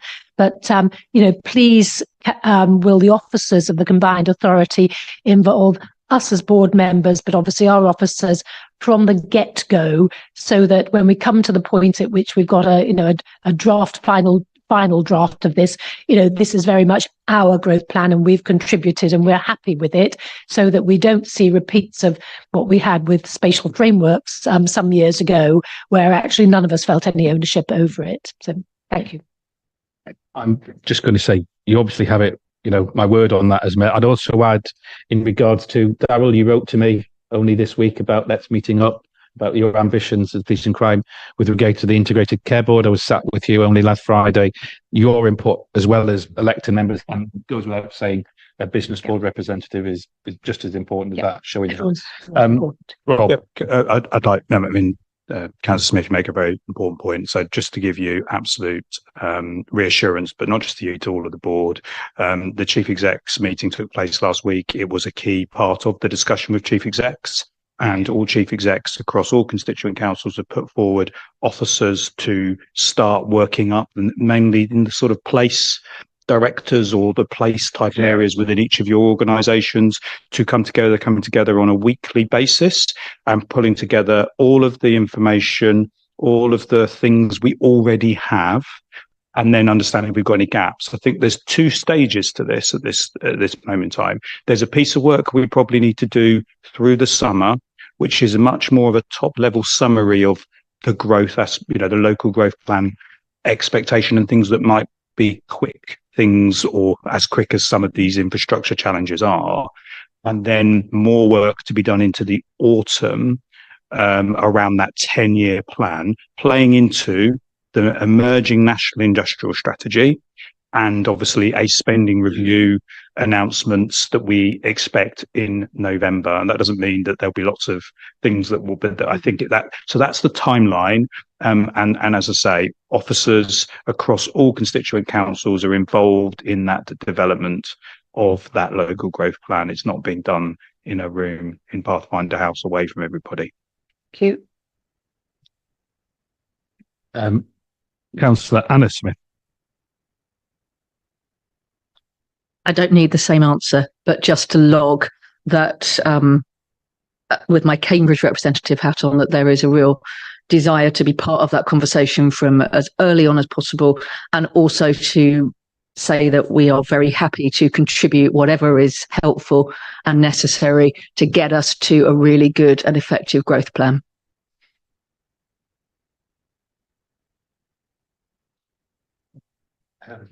Councillor Murphy. Thank you very much. You've talked about engaging with police and the health service, and you must please also engage with fire. We're part of a resilience forum, which is absolutely critical to safety more broadly and in particular in view of climate change. So we urgently would seek to meet with you. Thank you. My apologies. You're sitting across from me, and I missed you out in the summary. My apologies, Edna. Councillor Bowden. Indeed, Mayor. You have repeatedly stated your agreement with the policy that we should try to reduce inequality in the Cambridgeshire and Peterborough Combined Authority area. It is just a mathematical fact that any growth plan, if the growth plan has greater effect in the areas which are already less unequal than others, those which are already richer than others, then we will increase inequality within the regional area. So if you are to achieve your objective to reduce inequalities within the area, growth will need to be higher in those areas which currently underperform.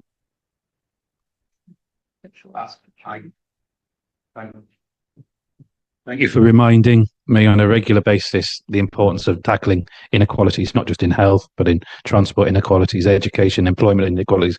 I would like to say I'm strongly of the belief it's actually what all the board wants to deal with. So we move forward. We will work on the growth plans. We will take all the representations from all areas and make sure that we tackle inequalities.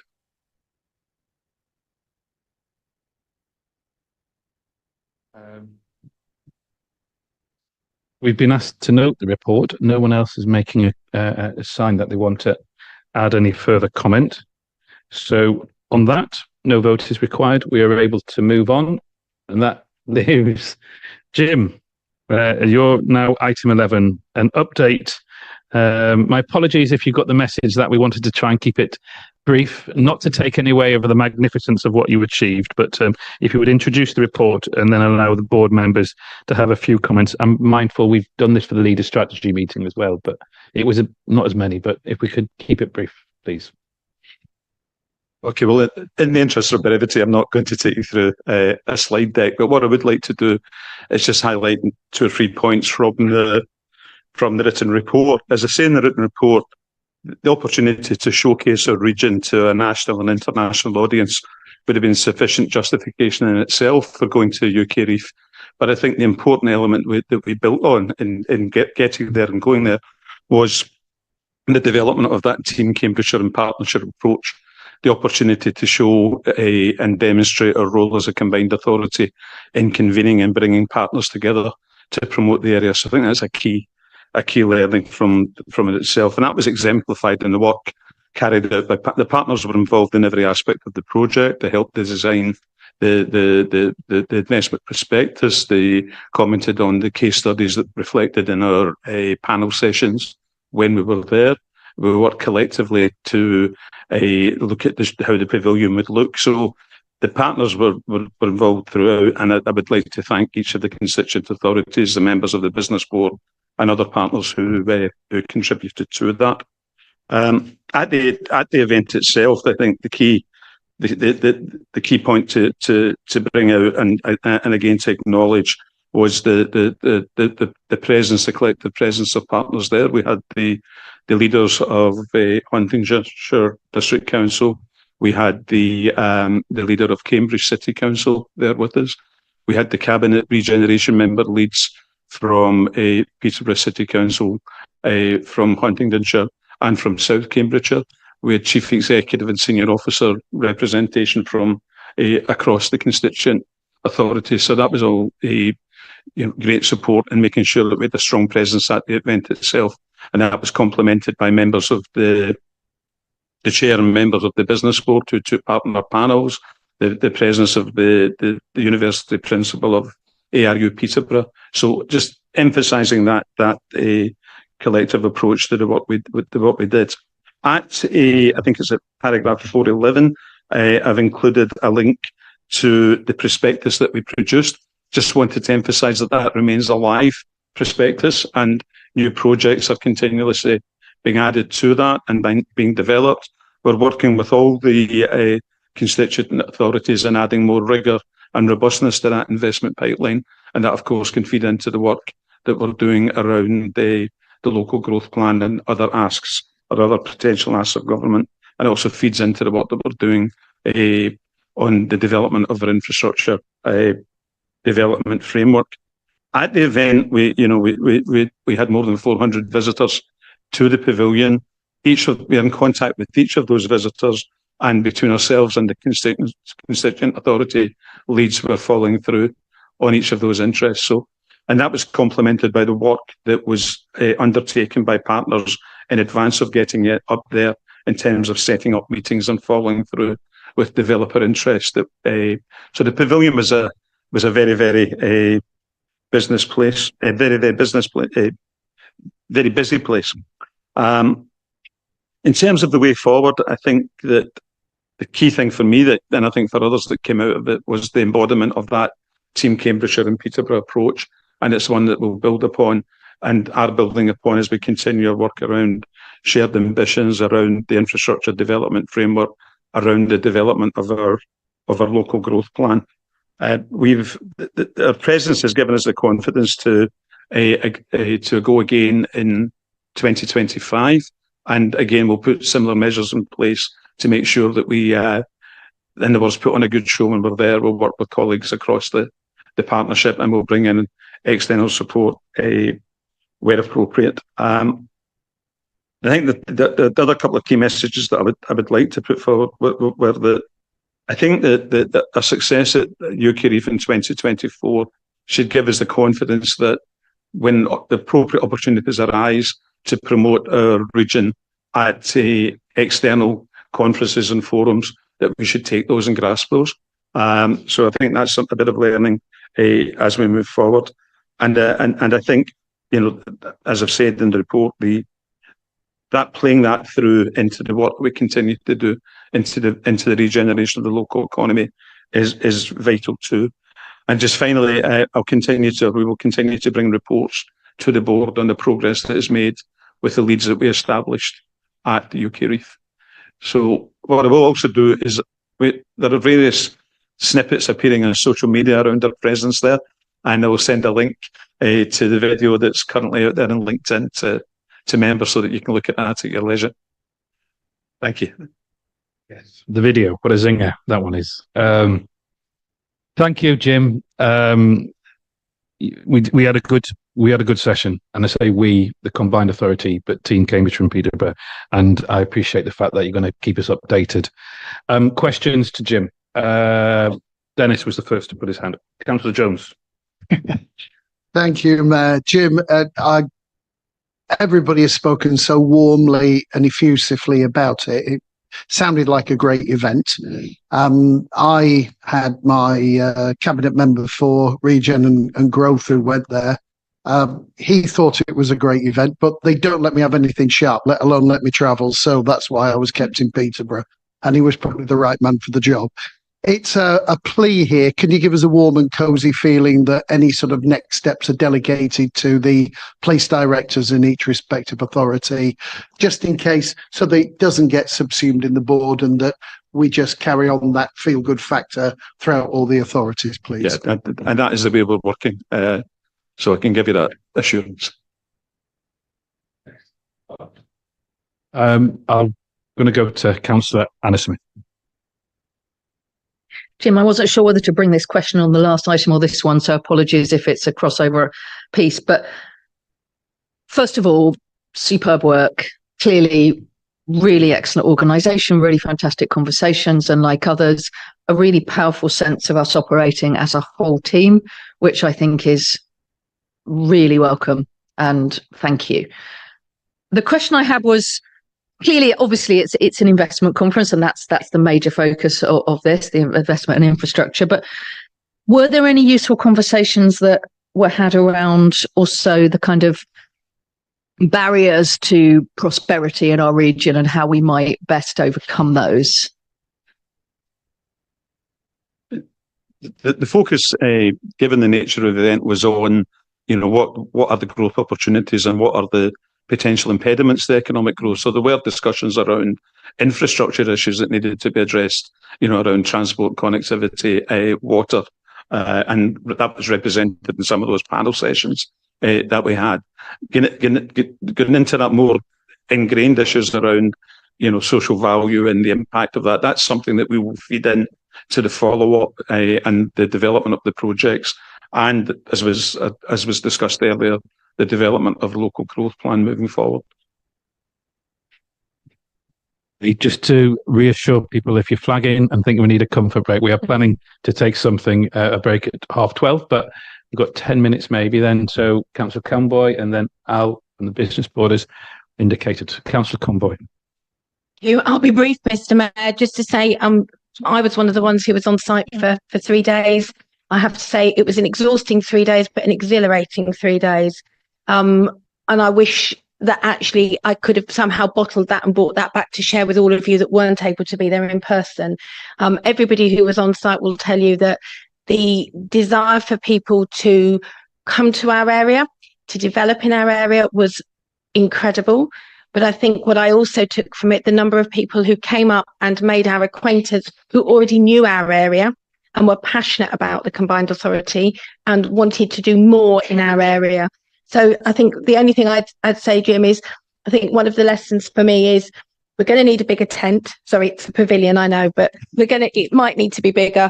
I think the real opportunity is to get this in people's diaries early enough. I really do advocate it to leaders. It is genuinely worth you being there as a political leader, because actually it was noted that it wasn't just senior officers, it was leaders of all sorts, including the mayor, and some of our external delegations that came and spoke to us. That also wasn't lost on them. So it was a fantastic opportunity, and I think our biggest challenge is actually following up all of those leads fast enough after the event, because certainly, it's a sales pitch, and at the end of the day, we had people that really wanted to do business with us, and our challenge is actually being able to move fast enough, quick enough to take advantage of all those hot leads. So thank you very much for making that possible for all of us. Rob has indicated he'd like just to make some feedback on that. So thank you, Councillor Conboy. So I can't guarantee we've got a bigger pavilion, but we have already confirmed a pavilion in a more central location for the footfall, because obviously where we were was, though it was busy, we were at the end of a line. And so we have been able to confirm a better location.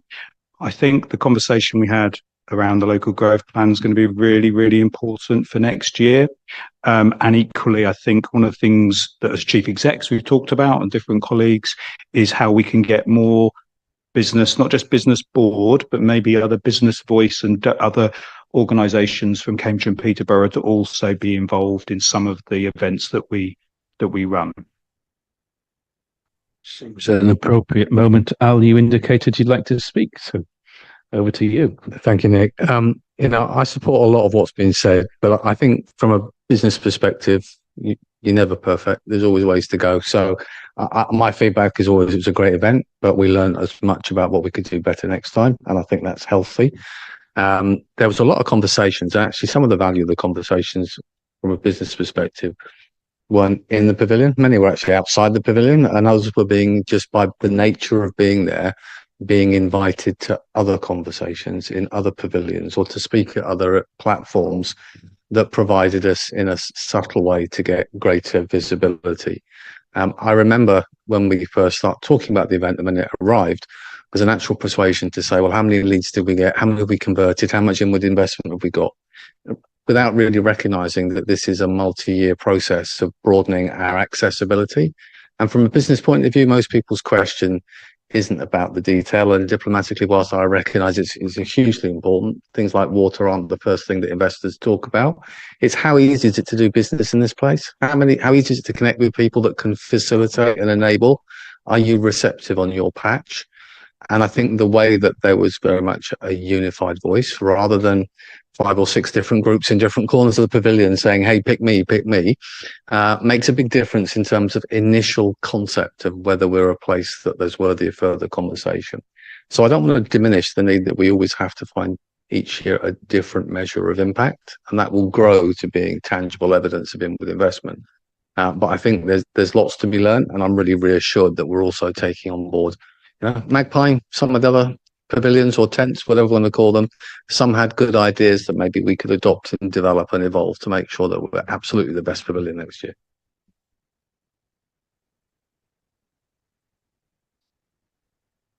Jim, your lights are on. Do you still feel the need to speak?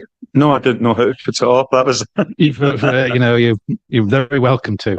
I'm okay, thank you. Thanks for the feedback. We'll pick up on that and make sure it's reflected in future planning. And thanks to everyone for their contribution to making it such a successful 3 days. Thank you.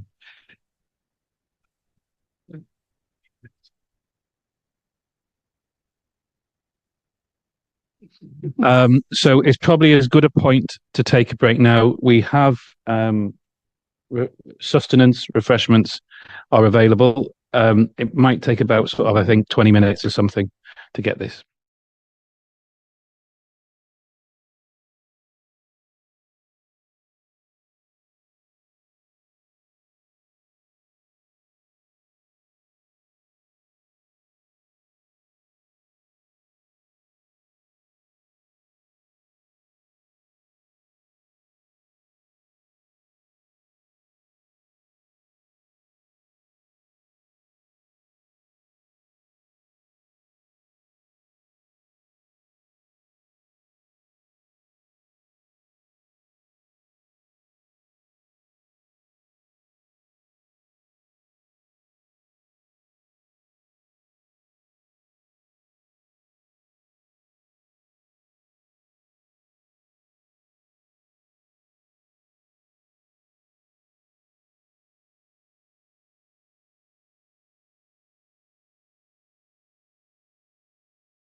Thank you, and thank you for those waiting online. The next item is the corporate performance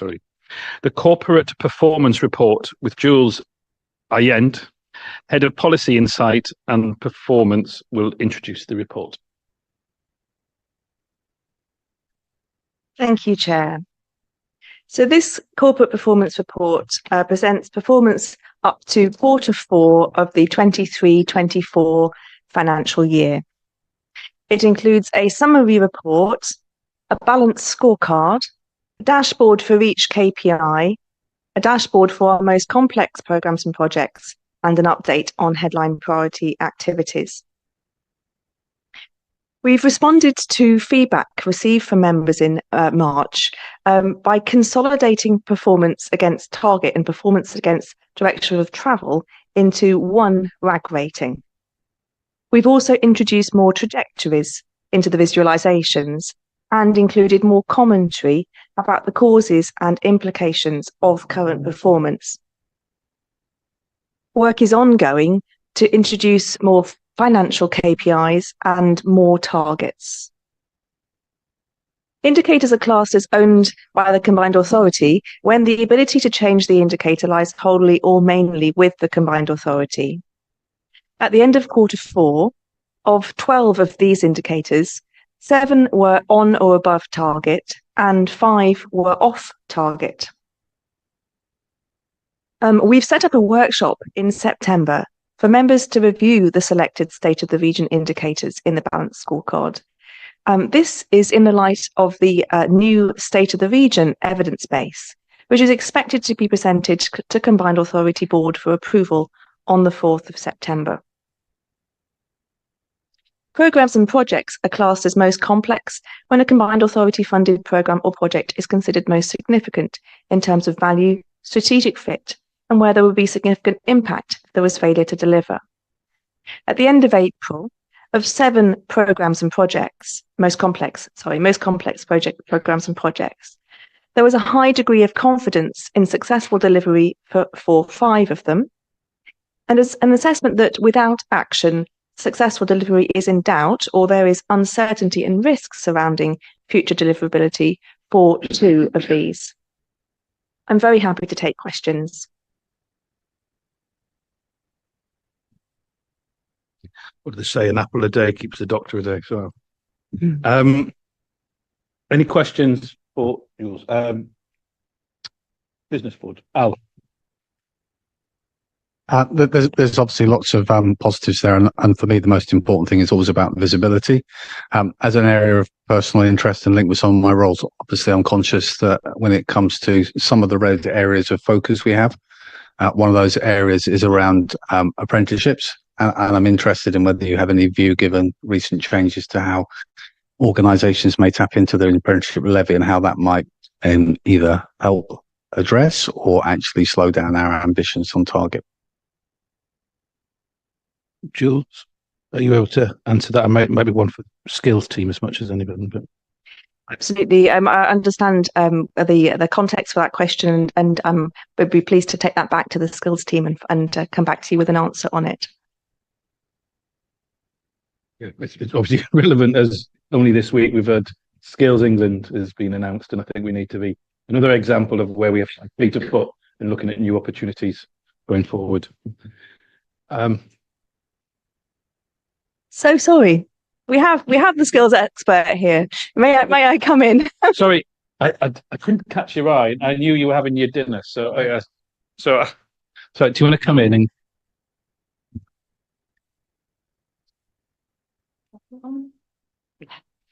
So just to point out that there's some pending changes happening to the apprenticeship levy, which will be changing to a growth and skills levy.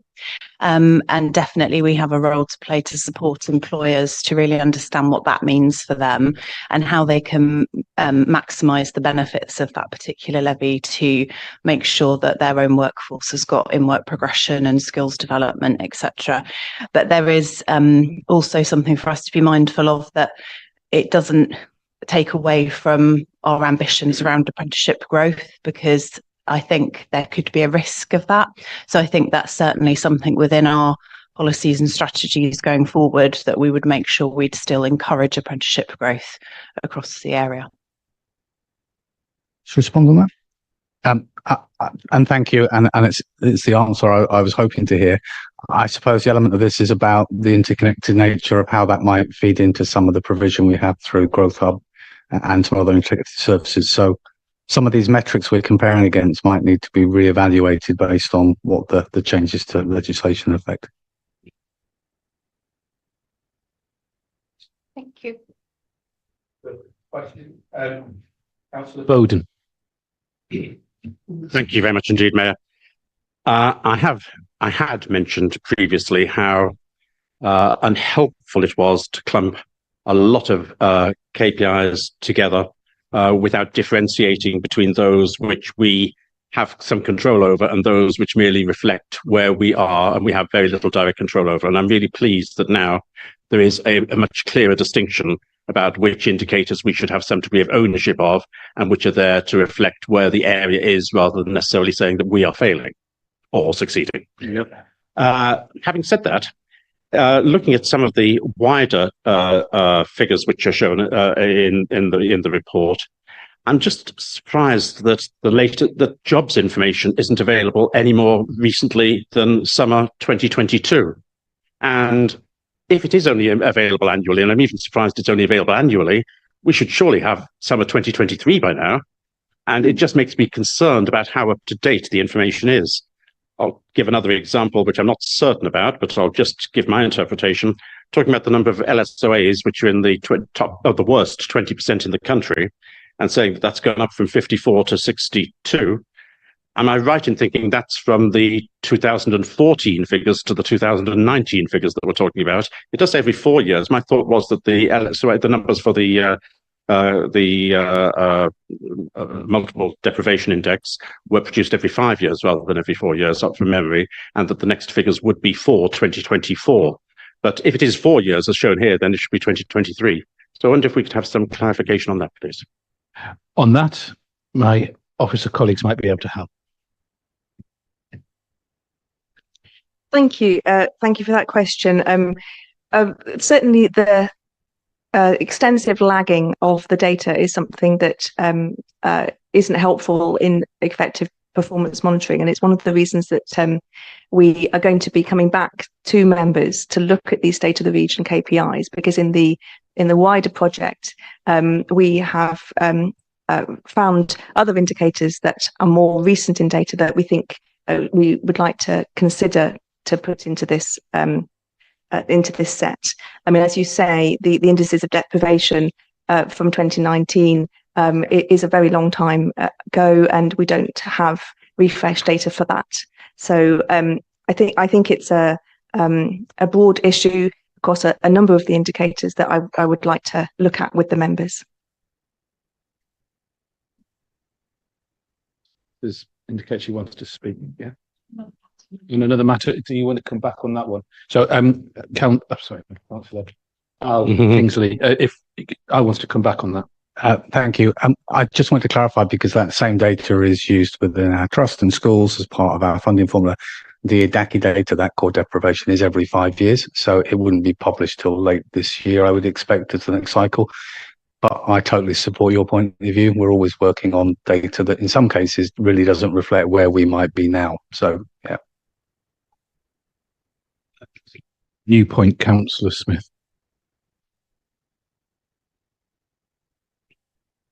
Thank you. I just want to reference on page 129, metric 13, the proportion of land that's classed as nature rich, where we're seeing a downward trend, and not really much of an explanation about why that might be. I'm just interested to know, is a similar trend being seen across the country, or is this because we're such a high growth area, is this particularly acute in our area? And I see that the direction of travel is down, and even though as the narrative says, we don't have land holdings, actually we do have convening and leadership responsibility here, and this is something that I think is of great concern to most of our residents. jump in on that as well, Councillor Smith, because I think this is exactly the sort of thing I think we should be measuring. So this was one I'm glad we do. I don't know if we're able to provide an update as to what explained the drop between 2019 and 2021, and any advice as to how soon we will get an update to where we are going forward. Certainly. So this is one of the areas, use of land and nature rich, that we go into in more depth in the State of the Region project. And we have national comparatives within that. So I'd be very happy to bring this into the discussion next month. Very helpful. Thank you. No further requests or hands in the air. So we have been asked to scrutinise the performance information given and note progress. And I think on the few points that have been raised and questions, that's been helpful, but no vote is required. So on that, we've noted, we've scrutinised, we can move on. Thank you, Jules, as ever. And I'm now going to invite Nathan Bunting, Project Manager, to introduce the corporate risk report. And again, this is to note, but the floor is yours, Nathan.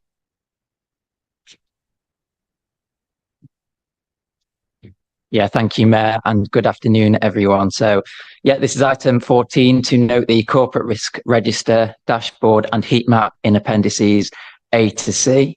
The paper is also to update on progress of the risk software implementation and risk deep dives. So managing risk and uncertainty, as you know, is critical to the successful delivery of our strategic aims. All risks have been reviewed with corporate management team and risk leads in advance of this report. So since the previous time I was here, the March 24 board report, some changes have been made to the corporate risk register. Those are set out in 2.1. So in summary, 2 new risks have been added. These are for bus reform and Peterborough Station quarter funding. And 3 risks have been removed.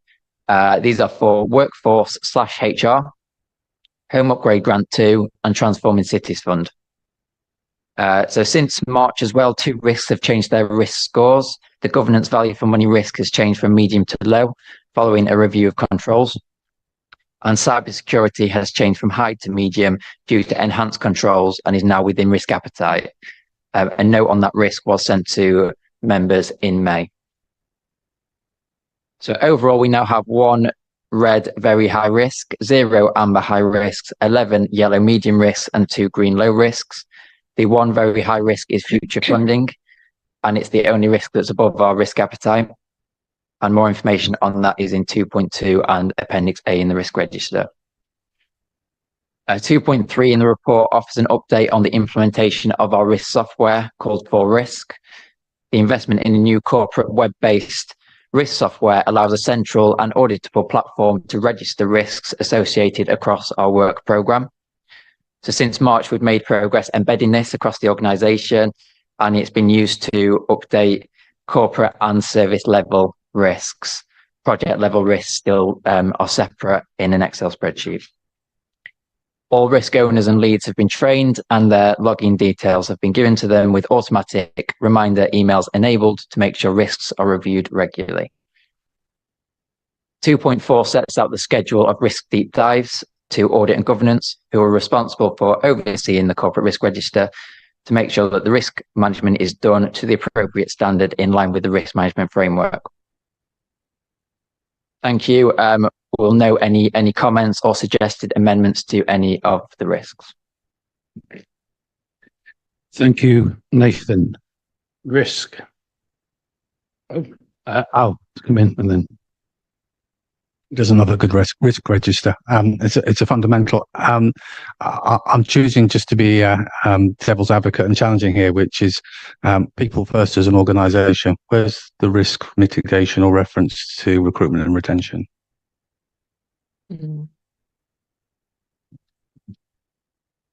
So there was a risk, as I mentioned, on HR. That is the risk that has been removed.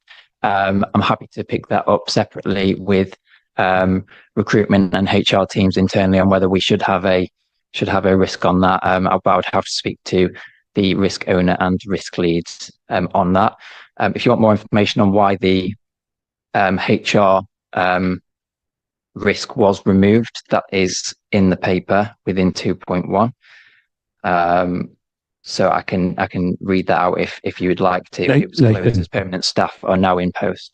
Okay, and to help you also, Nathan, is Rob, you've indicated you'd like to speak. So, yeah, I mean, I think it's important to recognise that has been a risk, but in the last year, but certainly in recent months, we have moved to a much more permanent set of staffing, and when we've been advertising posts, we have had high levels of applications and quality applications, and made a number of appointments into different posts.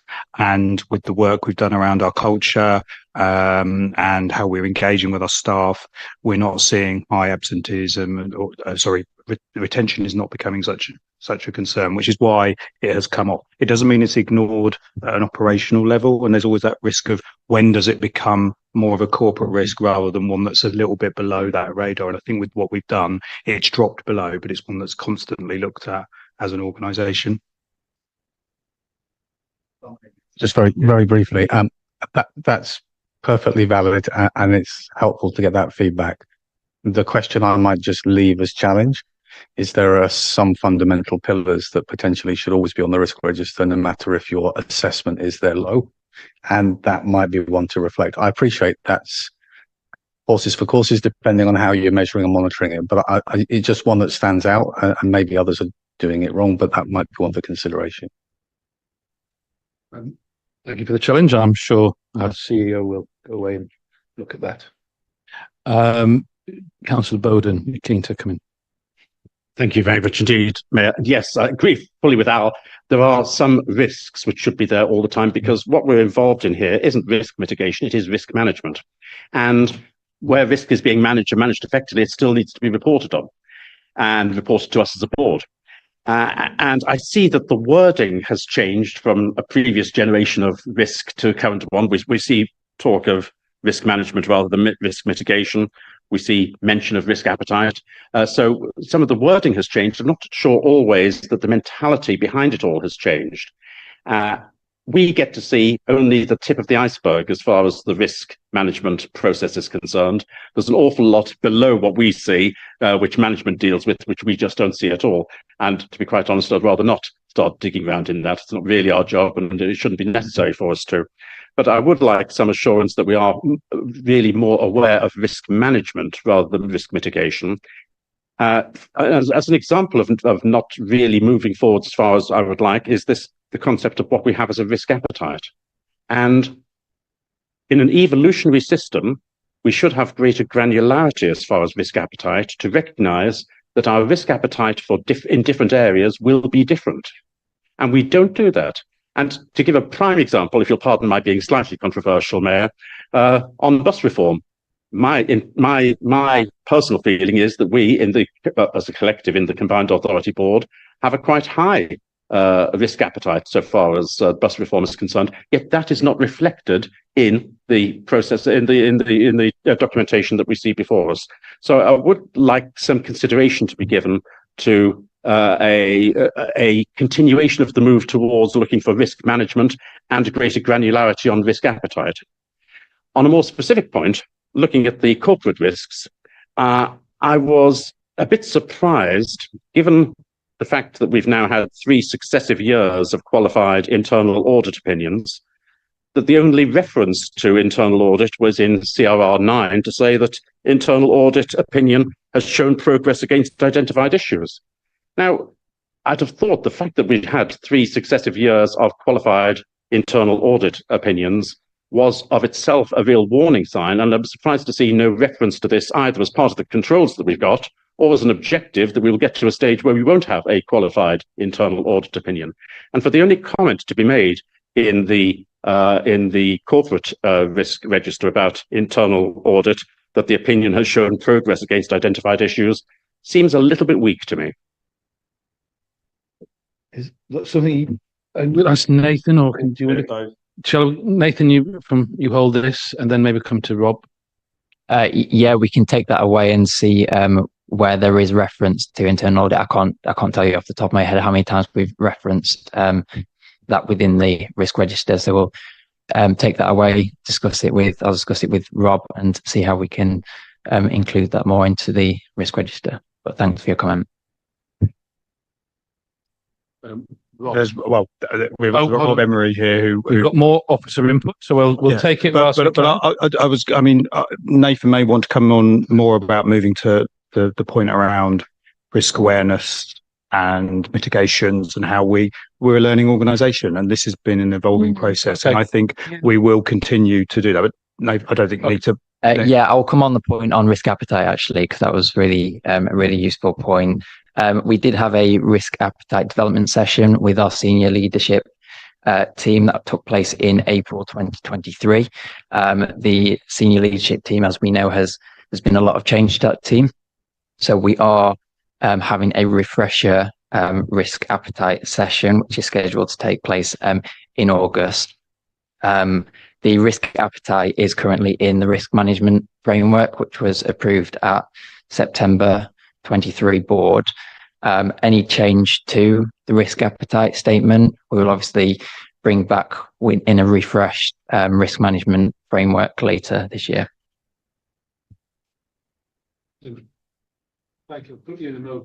I'm just intrigued by this risk appetite because obviously, just with regard to risk appetite, I think obviously with a change in what we've been told in mayors and combined authorities in terms of trying to drive 10-year growth plans, I think one of the things I'm keen to understand is where we as a combined authority compared to other combined authorities would sit with regard to risk management. You know, having visited many of these combined authority areas, you can understand made some big decisions over the last few years about where they want to see growth. And I think there may be something here which you're picking up on, and I understand in terms of our own decision making, but I thought also it's also a case of, what's the phrase, benchmarking ourselves against other combined authorities. I'd be keen to understand that. Rob, you wanted to come to the table, and then I'll come here. Yeah, it was just on the comment made by Councillor Bowden around the lack of head of internal audit's opinion being reflected in there. I think the fact that we haven't specifically referenced it in the risks highlighted by internal audit is something we'll look at to make sure that is clearer. I doubt we'll end up with a risk that's specifically around that, because they talk about other risks, cybersecurity, constituent subsidiary companies, etc. So I'd expect to see it in those areas rather than its own risk. So that'd be something we'll look at. Councillor Jones, Dennis. Just a very quick point. I don't know your respective authorities are finding it. We're finding it very difficult to get our auditors to actually do the accounts. That's why, if you, so I'm hearing it's a national issue. So I don't know whether it's keeping quiet diplomatically or whether it really is just you look askance, Chris.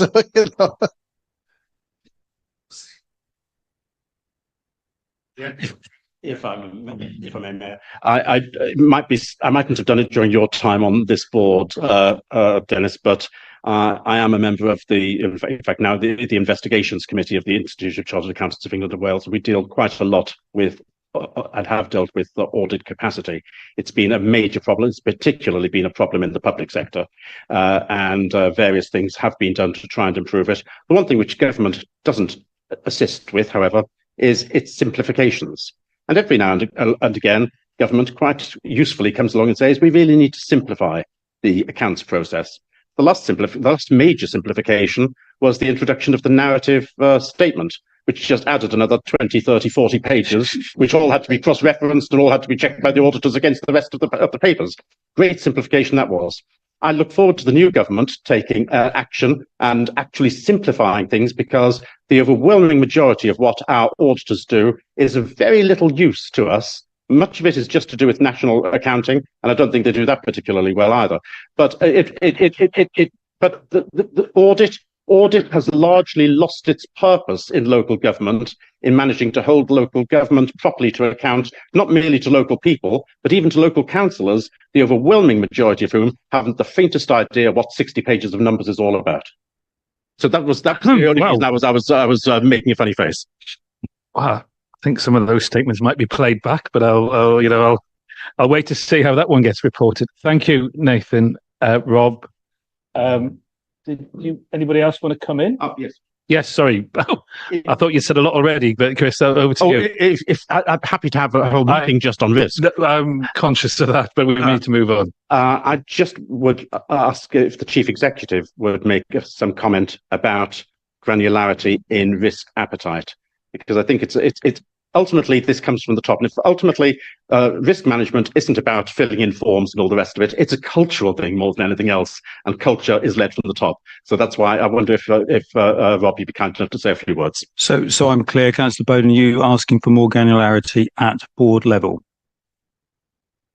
Sorry, I was specifically asking about more granularity in terms of determining risk appetite. Okay. Yes, different. Yeah, no, okay. So I think that comes back to what Nathan has also alluded to, that we recognise that we've had quite a lot of change at the senior level, not just at corporate management team, but across our senior leadership network. And there's a need with things that we are doing. So some of the things you've talked about today, like the bus reforms, but also what we have coming ahead to refresh our risk appetite, refresh what we're doing, and that evolving process. Because we review the risk management framework every year, but it should evolve, and it should never just be set in time, because things change all the time. So I think we have that opportunity with new team members to do that in August, which means then in September or October, depending on what it is, we'll bring something back here that hopefully will give you more confidence that we are continuing to evolve and improve that. Some final comments, but Al first. Just wanted to dive in because I feel like Councillor Bowden and I are bonding over this topic, so I thought might as well continue. I support the point. I'm really mindful that the word risk has two different contexts in what we're doing here. There is the risk of something happening and the measure of how significant that could be for our risk register that we're discussing here. And then separately, there is the level of appetite of risk we're choosing to make on different topics. And so I'm really conscious of not conflating those two bits. But I absolutely agree. Our decision on whether we invest in one policy versus another could be quite significant different appetite. Thank you. I'm just going to throw my two bobs worth in here, because I do think that the concept of risk appetite is quite it's quite arbitrary in some respects. So my appetite for risk with it professionally varies according to what it is I'm dealing with, and it's about how important the outcomes are. So vital and a life or death situation. Actually, I'm prepared to take greater risk to save life, but less risk if life is endangered. So I mean, how I think we manage this is actually, I think our leaders' strategy meetings is where we have these long informal conversations. I think through those, we and our officers assess our risk appetite for different things. So I don't think it's something we can just, we can determine at the outset. I think it evolves through our discussions, and we get a sense of what the corporate appetite for risk is, and that hopefully then determines what the recommendations are. Final comment to you, Councillor Bowden.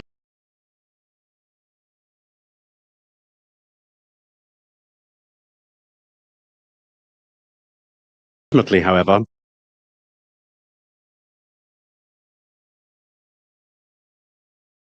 acting collectively, who should set risk appetite, and that we guided, of course, by officers, and officers would assist us. But I don't think that any real choice has ever been given to the board so far as certainly as far as quantifying risk appetite is concerned, and that would be helpful at some stage in the future as we progress. Thank you, Councillor Bowden. You invited me to sum up. I'll sum up by saying I think this is the most I've ever heard people talk about this risk report in 3 years. Maybe I'm there to be corrected. But it does seem to, and possibly highlighted by obviously discussions earlier in the day, which I think we've got to acknowledge different positions that we all took in talking about the risk involved around bus reform. So I think, along with the many other changes that we've done around governance, I'm welcoming this kind of challenge. I think, Rob, there's a few things me and you need to sit down on a sort of one-to-one from a chief exec, but also as your representative of the board, is to saying, how are we going to sort of make it clearer about when we're making decisions and acknowledging the risks involved. So on that note, I thank Nathan for providing a stimulating report and on answering the questions. But I think we've been asked to note this report, which we've done, and I think it's time to move on. If, however, Rob, you stay, because I think you're next. You're next. Thank you, Nathan. Item 15 is the Budget Monitor update, and Rob, you're already in place as the Assistant Director for Finance to introduce the report. I will be removing. I'm moving the recommendations from the chair, so I'll need a seconder. I'll take that from Bridget Smith. But if you want to go into the report, Rob. Thank you, Chair. The report sets out the Combined Authority's current year budget and the capital programme, updated for carry forwards approved by the board at their previous meeting, along with implications from the decisions made by thematic committees to the end of June. So we didn't capture the ones made this week by TIC because of the publication deadline. It also includes forecasts against those budgets for the year. In addition, there are some minor changes to the in-year budgets, which are set out in the report. Changes highlighted due to through the closure of the prior year processes are for noting, and there's 2 budget changes which actually impact the current year improvement plan budget, where the board are asked for approval, as the board reserves the right to move budgets between financial years. As would be expected, only a few months into the year, forecasts align with budgets for the most part, and so this report focuses more on where there's big changes between what we spent in 23-24 and what we're forecasting to spend in the current year. On the revenue budget, there's 3 areas with significantly increased spend planned for this year. The first is the Net Zero Hub. This is across 3 of their projects: the HUG2 retrofit programme, the Local Energy Advice Demonstrator, and the Public Sector Decarbonisation Scheme. This particular area across the hub is expected to increase further as the profile of payments for the local Net Zero Accelerator programmes finalised, at which point it will be added. That's the project worth £19 million that the Greater South East Net Zero Hub is administering on behalf of DESNZ, where the money's mostly being spent by Greater Manchester and another 2 authorities, but we're responsible as the accountable body of the Net Zero Hub for the money. The second area is passenger transport. Hopefully none of this, I should say, is a surprise, but this one in particular I know has a lot of attention. It reflects the new preset funded routes that are being procured at the moment, the cost of the Tiger Pass in giving reduced fares to those under 25, anticipated recovery on the spend on concessionary fares, which has been low for the last couple of years. The DfT have published a new model for the calculation of reimbursements, and that's expected to increase the costs, even with flat patronage figures. And finally, there's about £2 million of BSIP Plus funded initiatives, which start this year after being approved by the board. The board in November. Finally, there's an increase in the business support area. The business board agreed to use a lot of the revenue that was due to come in from their investments and business rates over the next couple of years to fund 2 new teams in the economy and growth area, specifically the new economy team and Team Cambridgeshire. On the capital programme side of things, again, there's 3 main areas. The first is Net Zero Hub, and this is the HUG2 capital programme, as was reported in the Q1 update and at previous board meetings. The programme was very slow to start last year, both locally and nationally. That delivery is now expected to ramp up substantially in the current year, and thus capital spend is hopefully going to follow. Within the strategic transport portfolio, there's 6 projects which have slipped more than £1 million from last year into this year. But in all cases, there was significant spend on those projects. They're underway, delivering, and it's just a timing of cash flow element on that programme.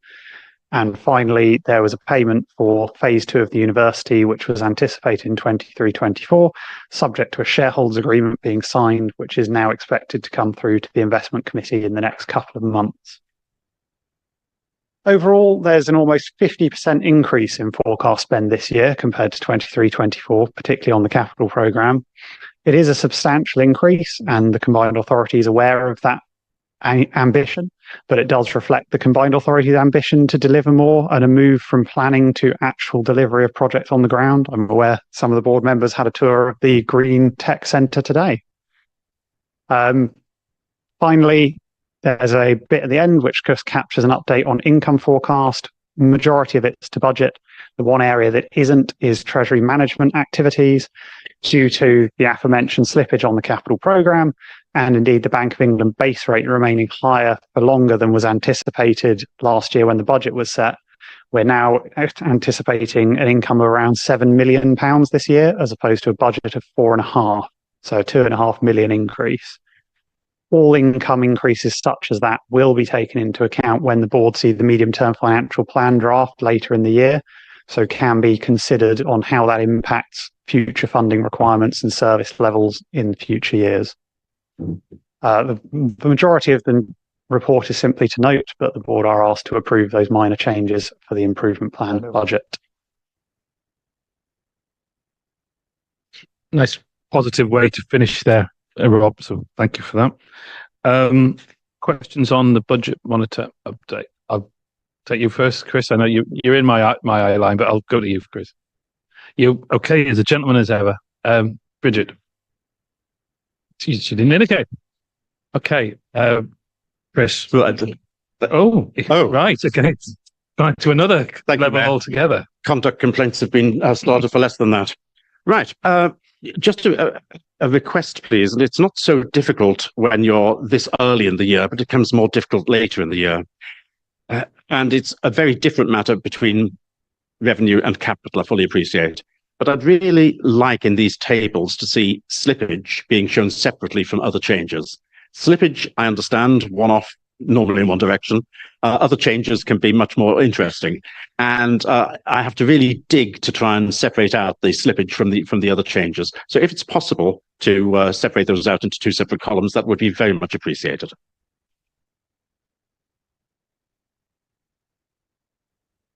Good luck. Yes, that should be entirely possible. We can discuss that with our service colleagues when doing the forecasting and differentiate between underspend, overspend and slippage. Stay there, Rob, because I think Dennis wants to ask a question. It's just with the slippage and the capital spend. How confident are we that you're going to spend? Not. Going to come in there. I'm a lot more confident than I was a few years ago. So, Rob. Well, there you are. Rob, over to you. So I was reporting our statutory accounts, which received such glowing comments in the general from Councillor Bowden earlier last week to the Audit and Governance Committee. And one of the things that was very noticeable, particularly in place and connectivity, was a £40 million increase in spend between 22-23 and 23-24. So there has been a significant step up between the years. So it would be another step up, but it is one that we have started on the journey of making. Of course, it's always dependent on so many things. We are mostly a commissioning authority, and the vast majority of our delivery is done by our constituent authorities, but we do work in collaboration with all of you to ensure those projects are delivered. In the spirit of Bonamy, Cambridge City representative, Anna, do you want to come in? Actually, I've got my transport hat on here. Oh, transport. But I just wanted to note really that I think we've had some very clear indications today of how what we do in our budgets really does make a difference. So we were hearing about the Tiger card earlier and the huge number of young people that have put an application in for that. Did I hear it was about 15,000 now? So it's just a really good reminder that we put £4 million into subsidising that, and we're already seeing the outcome. And I think a lot of the projects we do are very long term. We don't see that immediate outcome. It's nice to have something in there where we are seeing the effects really very quickly.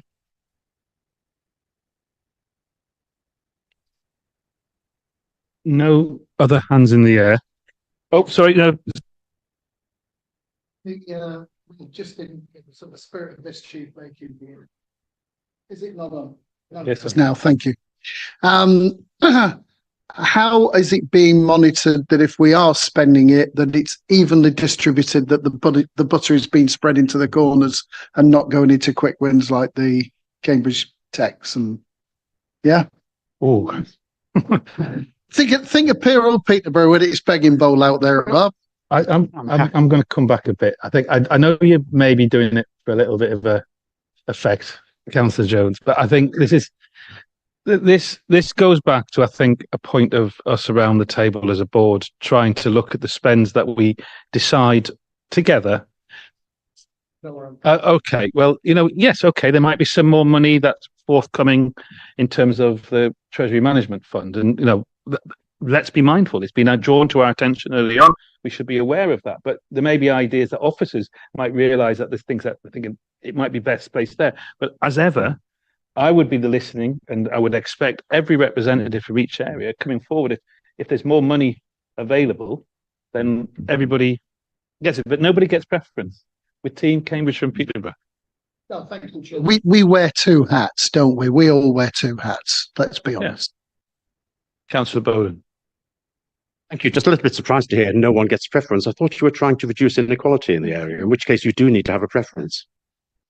You know what I mean, Councillor Bowden. But I'll have to watch my words and how I present them, but more carefully. But it's to reiterate the point that when you come here, you have two hats, and that's the way we should think about it. Anna Smith. I just wish to note that Councillor Bowden appears to be sounding remarkably Marxist in his approach, from each according to his ability to each according to his need.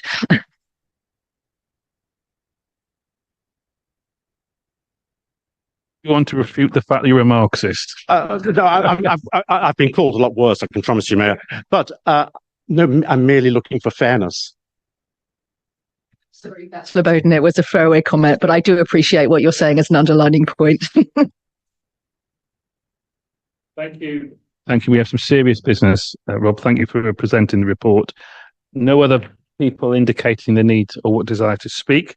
So just to remind, I'm moving the recommendations from the chair, and I have a seconder from Councillor Bridget Smith.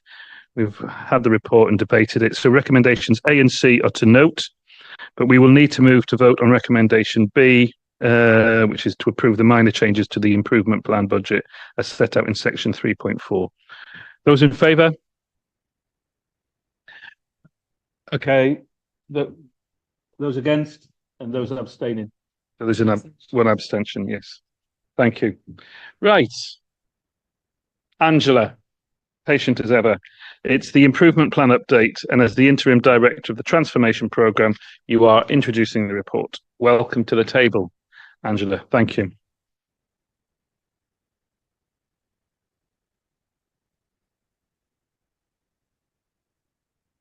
Thank you, Chair. The board is asked to note the progress that's set out in the report to address the areas of concern that were set out in the best value notice that was issued in January for a period of 6 months. Just to also share with you that progress also continues to be shared with both the Overview and Scrutiny Committee and also Audit and Governance. And that includes the positive outcomes from recent internal audit reviews by RSM on improvement activity. Chair, I'm pleased to share that progress is on track against the improvement plan agreed by this board earlier in the year. The report in front of you sets out in paragraphs 2.1 to 2.4 specific areas of activity undertaken, and there is further detail set out in the highlight report that's attached as Appendix A. And Appendix B sets out evidence for you to support the progress that's been reported. We continue to actively engage with the Improvement Board, who met recently with the corporate management team and separately CA board members to seek perceptions of progress and also the future focus for the combined authority. And share a note from Richard Carr, the chair of the IIB, following the board meeting in January, is attached as Appendix C. Discussions also continue, and you'll have to bear with me now, with the Ministry of Housing, Communities and Local Government on improvements, and a further meeting is scheduled to take place on the 31st of July. And that meeting will include the Chief Executive and also the Chair of the Improvement Board. both the IIB and the ministry are prompting the combined authority to look beyond the best value notice and focus on the delivery of the future delivery of the shared ambition, and also embedding the improvements that have been made to date. So whilst any decision is taken on the best value notice and also what's next, the board is also asked to note that we will continue to reflect on the changes made to allow us to acknowledge the improvements that have been made by a large number of people, to learn from this approach, from what we have taken and are also taking, so that we can understand what we might do differently to address any future challenges that might come up. We also need to focus on completing any areas of current activity and continue to establish that improvements made have been embedded, and we'll do that through staff surveys, benchmarking, internal and external reviews, and also to ensure that agreed reviews take place and are built into the corporate performance reporting.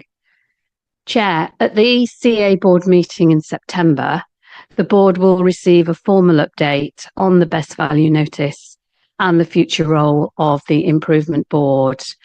And if and when any formal notification on the best value notice is received, members will be informed as soon as we get that notice. Thank you. Thank you, Angela. I will come to Councillor Bridget Smith, first of all, as a question. Thank you.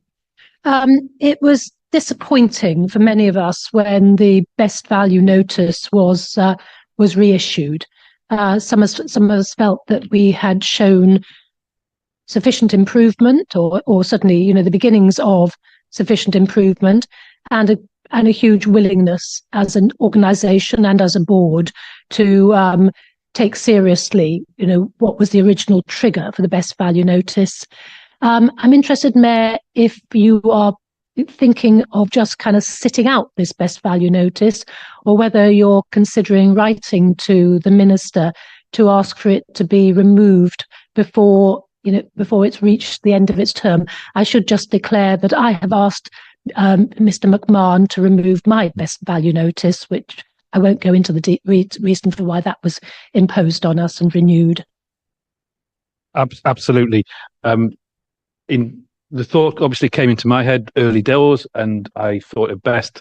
I took some advice from my chief executive, as obviously a lot of this has been through the chief executive rather than actually directed at the mayor. And so Rob's indicated he'd like to speak on it. So, Councillor Smith, we haven't formally written, the mayor hasn't formally written in asking for it to be removed, because actually it should expire on the 31st of July. So we had a meeting with MHCLG colleagues 2 weeks ago. Obviously, their engagement with the new ministerial team at that point was literally 1 week after the election, so they haven't been able to do that. We have a follow-up meeting on the 31st of July. I wouldn't want to guarantee that they know the answer, but we have provided, I think this is really important, we have provided the pack of evidence and progress to demonstrate why it should be removed. And I'm hopeful that that will be the case, but we may not know on the 31st of July. It depends on the priorities of the new ministers and whether that conversation has happened, but I might find out next week.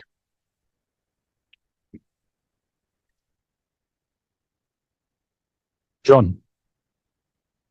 Thank you, Mayor. Could I just ask Angela a couple of questions about embedding?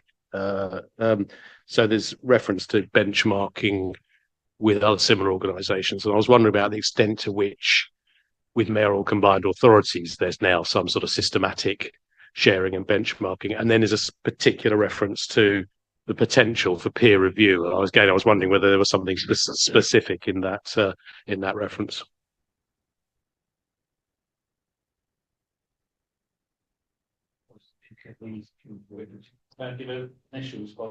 Yeah, I'll let Rob pick up the issue on the peer review.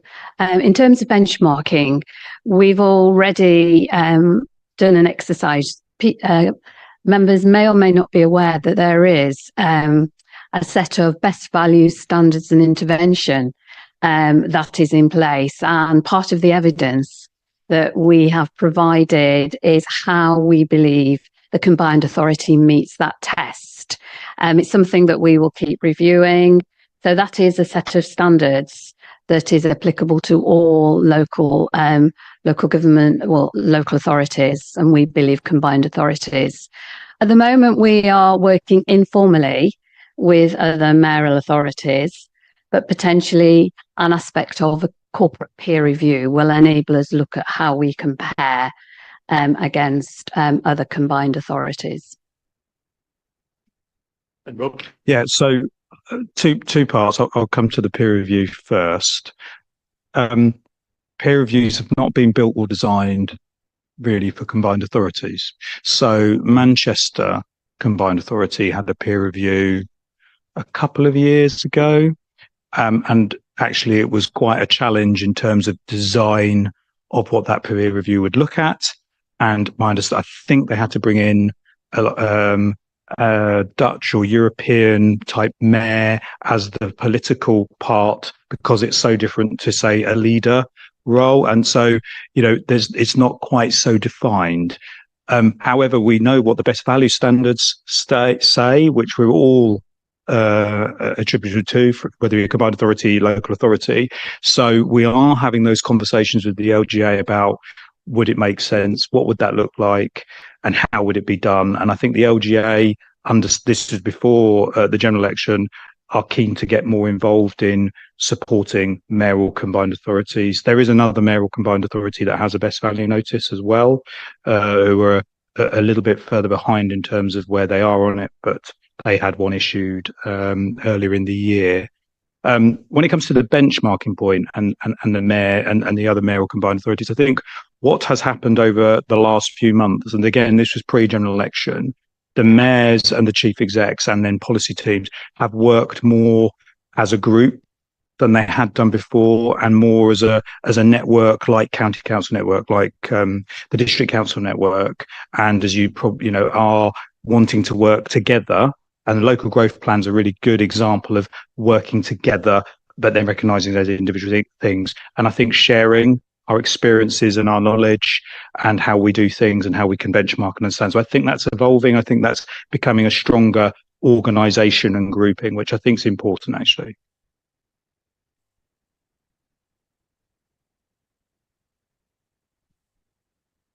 No more hands in the air. So once again, Angela, thank you for your report. Thank you for the questions and thank you for the responses. So we've noted the report and no vote is required. So we were going to go on to an overview and scrutiny committee annual report, but as I've alluded to already, the chair of the committee, the previous chair of the committee is now in Westminster, and the current chair was unable to find time in the diary to do this. So we're going to have to put that into, do we have to defer it? Do I have to do a vote on that? So we have to have a vote to defer it. Those in favour? Oh, sorry, the overview and scrutiny. It's because we haven't got a chair. Oh, I'll second her from Councillor Smith. Those in favour? Oh, and this one we've got. Well, yeah. Okay, fine. Right. So now, Edwina, it's your moment in the highlights. So this is about delegations to officers, and Edwina, your opportunity to introduce the first report. 18A. Okay. Thank you, Chair. On the item 18, there are two items, 18A and 18B.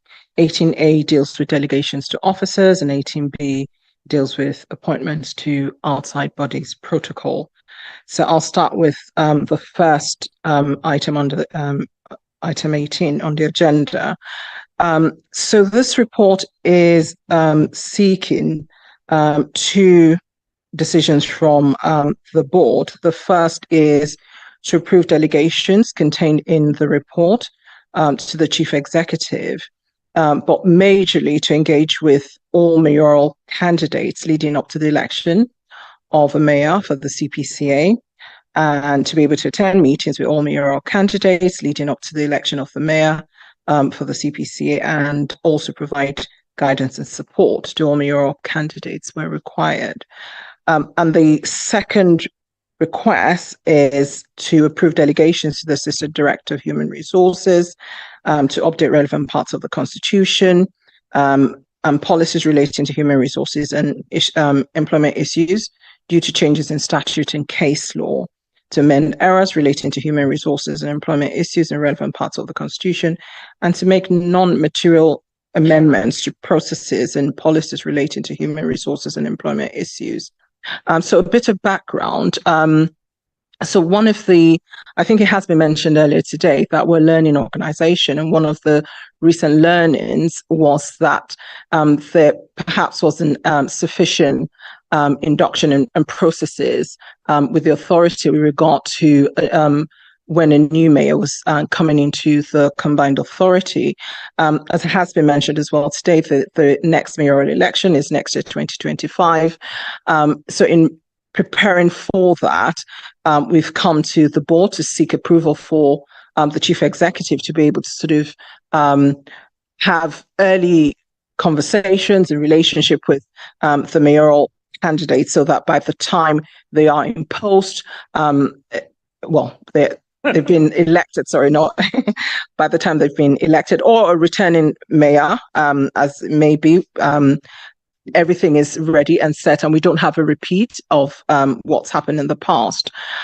With regard to the HR delegations, whilst some of it is quite plain or should be something that is the norm, it's not in the Constitution, and for belts and braces and not to cause any confusion, we thought it was best that we come to board and seek the board's approval.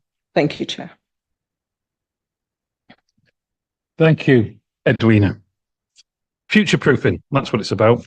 Does anybody want to make any comments, or should we just go straight to the vote? Very happy. Oh, Councillor Bowden. Just a minor point. I was looking through this, and clearly we are putting down in writing something which is clear and which will be equal to everyone, which is, of course, the right thing to do. My only concern is the extent to which this may be limited to the technical pre-election period, the period from the publication of notice of election, rather than significantly before then. And I wonder, Rob, if you'd care to suggest anything about that. So, yes, Councillor Bowden. So obviously the technical point is that the pre-election period gets published, and but I think I'm really clear at the point that any party announces who their candidate is, I can legitimately make contact and ask if they would want a conversation or not. That doesn't need to be just subject to when that pre-election notice is published, because I think that would make life for the combined authority a little bit tight, because it could be 6 weeks. So ideally, and this is why we're bringing it now, it's just to give a scope if a candidate wants to have that conversation, but I will always offer that. That's an extremely helpful answer, Mayor. Thank you very much indeed, Rob. And would that be on a confidential basis, or would it be, as is stated here for the pre-election information, that it would be shared, any information given to a candidate A would be shared with B, C, D and E? I think probably no different than what would happen in your own councils. I think it would depend on what conversations are. So there might be something that is information or a discussion that actually is attributable to all, because it could be around just the basics of how we operate. But if it was specific confidential conversations about a manifesto or things that a candidate would want to look at and consider, I would consider that to be confidential or not. But when I say confidential, I might need to share that confidentially within senior officers within CPCA if we needed to do anything that would help, because that's, ultimately, it's important that if manifestos are developed, sometimes questions are asked about what can or can't be done before they're published. Councillor Smith, Anna. Thank you. And I think this is really helpful. And speaking as someone who's availed themselves of a very similar facility with the recent Police and Crime Commissioner elections, I think it was a helpful process and a transparent one.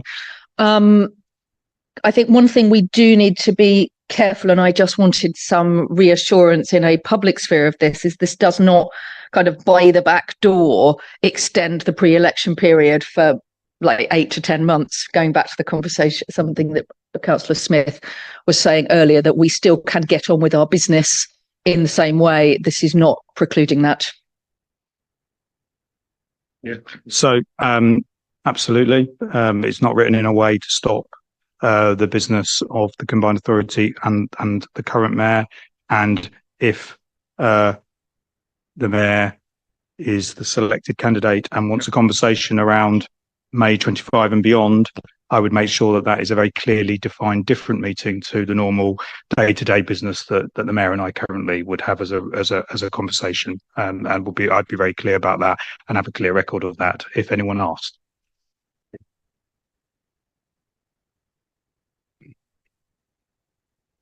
Okay. It actually was down as Councillor Murphy as lead member for governance, but on about inclusion. I'm happy to move these recommendations. I need a seconder, and I'll take that from you, Deputy Councillor Anna Smith. So if we can move to the vote, those in favour, those against, and abstaining from that one. Okay, fine. John, I see you going. Thank you for your attendance today. Okay. Now we move on to the 18B, which is the appointments to outside bodies protocol. Again, this is from you, Edwina. Chair. Whilst the combined authority has been appointing officers and members to outside bodies, there isn't a codified protocol in the Constitution to make sure that everything is codified and plain for all to see. This report has been brought to the board.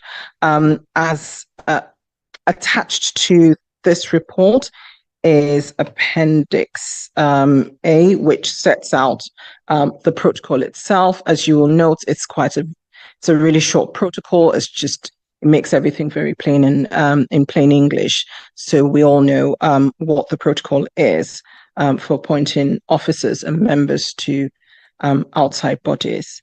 I'll leave it there. Councillor Bowden. Thank you, Mayor. I was surprised to see an apparent omission of this. I may just have missed it. It may be so obvious that it's not written down, but nowhere is it mentioned about the determination of whether there being a criterion concerning the creation of potential conflict of interest. And what I'm looking at particularly here is when an officer with knowledge and experience is appointed as a director of a limited company. And then he has a legal liability, obligation to the limited company, which may create a conflict with his responsibility as an officer. I'm just surprised that that's not mentioned in here as being a criterion which would be considered when determination takes place. That feels very much like a monitoring officer answer. Thank you, Thank you, Councillor Bowden, and that's a good point. There is a second item, which is item 19, appointments outside bodies, and that report sort of talks about issues like that. But I do take the point, and if the board's happy to include that in the protocol, this is more to do with just the process for appointing people to external bodies. But the following report talks about issues to do with conflict and things like that. Thank you. Was, Mayor, exactly item 19, which caused me to think about it as being an appropriate thing to put into the protocol. On that note, what I want to do is to move to the vote on this, and then we'll get to item 19. Are we happy to move to... Oh, sorry. Yeah. So I did say it would be quite appropriate for that to be included as a fifth criterion. Yeah. I suppose that the protocol will be for you to raise the motion, and if you've got a seconder, then the board can vote on it. If you're happy, then it can go into the protocol. Over to you, Mr. Bowden. Okay, I would formally propose that an additional criterion be added to the four which are already there, and that is consideration of any potential conflict of interest which would be created by an appointment. Okay. I need a seconder. Councillor Dennis Jones. So we can take a vote on it now. Those in favour? Okay, those against and those abstaining. So, okay, I'll make sure. right, we'll do that. So that allows us to go to an actual appointment to an outside. Oh, I see. Substantive, sorry. Substantive vote. Yes, we've got to do the substantive vote on the. Those in favour? Those against? Those abstaining? Okay. All about the detail. Thank you, Councillor Bowden. Oh, sorry. I propose. Right. Okay. Right. So we now are able to move on to a specific appointment to an outside body. Edwina Adafahinti this time. Thank you, Chair.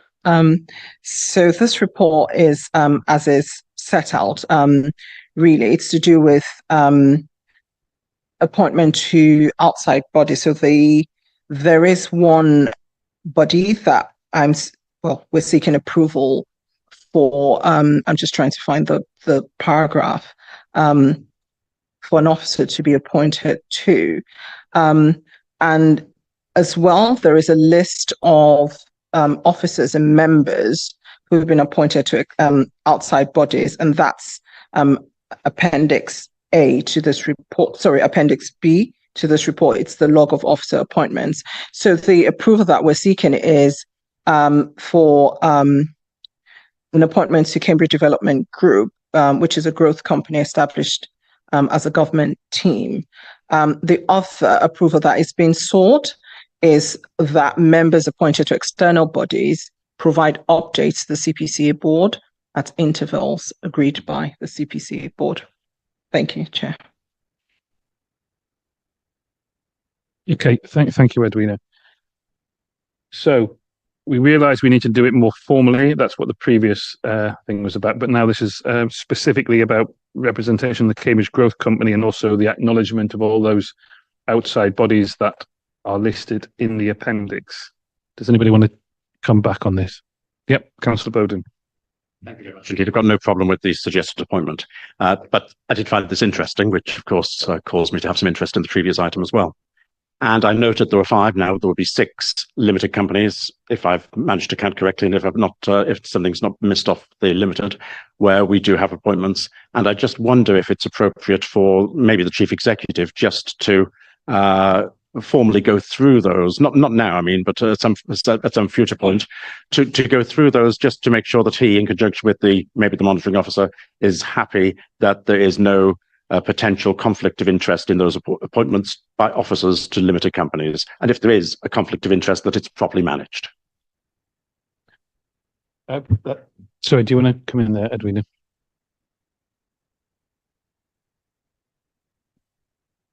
Thank you very much, Councillor Bowden. All officers who are appointed to outside bodies, especially the subsidiary companies, aware that if there is a conflict, and they usually sign a conflict form, so that everyone knows that whether there's a conflict or there isn't. When we nominate officers to subsidiary companies, we tend to find officers that wouldn't have conflicts. So, for example, Section 73 officers or monitoring officers, we tend to kind of move them around so that to limit any potential conflict. Okay. Any more questions, discussion? Okay, well done. So we need to take the vote in 2 parts. First, for the appointment of the CPCA representative on the Cambridge Growth Company Advisory Board, and then to agree for members to bring updates back to future meetings of the CPCA board. So for the appointment of the CPCA representative on the Cambridge Growth Company Advisory Board, can I have a proposer and a seconder? Proposer is Anna Smith, seconder is Bridget Smith. Those in favour? Those against? Abstaining? 1. Okay. And then for recommendation B, to agree for members appointed to outside bodies to bring updates back to future meetings of the CPCA board. I need a proposer and a seconder. Can take the same again, Anna and Bridget. Moving to the vote: in favour, against, and abstaining. Okay, fine. So Sorry if we can just keep bearing with us on this one. Item 20 is allowance of independent persons. Edwina, do you want to introduce the report? Thank you, Chair. This report is really for the board to approve a regularization of allowances to the two independent persons that we have. So the independent persons that I'm referring to are independent persons under the Localism Act, who we consult when there is, for example, a code of conduct investigation, and sometimes if there are, changes or proposed changes to the Constitution. There are two independent persons, but one person is receiving a higher allowance than the other. In the interest of fairness and justice, this report has been brought to the board because the way it works is when, for example, there's an investigation, you would usually just maybe go to whoever is available. So it would be unfair for someone to perhaps do the same amount of work or sometimes even more work than the others. So that's the reason why this report has been brought. I have to say that it's gone to Audit and Governance, and Audit and Governance, recommended to the board that this report is approved. Thank you, Chair. To move the recommendations, requiring a seconder. Yeah, thank you, Councillor Anna Bailey. And now we can open the report to debate, or we can just move to the vote. No. It's just bizarre that we've allowed ourselves to get into that situation, isn't it? It's ridiculous. I asked the same question. It's embarrassing. Anyway, yes. But we're going to change, and we're going to make sure everybody's equal. Okay. Can we move to the vote? Those in favour? Against, and abstaining is one. Okay. Now 21. This is a item from Business Growth and Social Impact Investment Fund update to be introduced by Steve Clark, Senior Responsible Officer for the Local Growth Fund, Market Insight and Evaluation, to introduce the report. Good afternoon. That's working. Good. So this is an update report being brought to the board as we prepare to move into signing legal management agreements for the delivery of these funds, and we launch them across the summer. These funds were previously agreed through approval of a business case and delegation to move to contract back in November 22. But there was a protracted period of time through procurement where, through market engagement, we had extensive feedback and took a bit of time to work on design and getting the ITT right.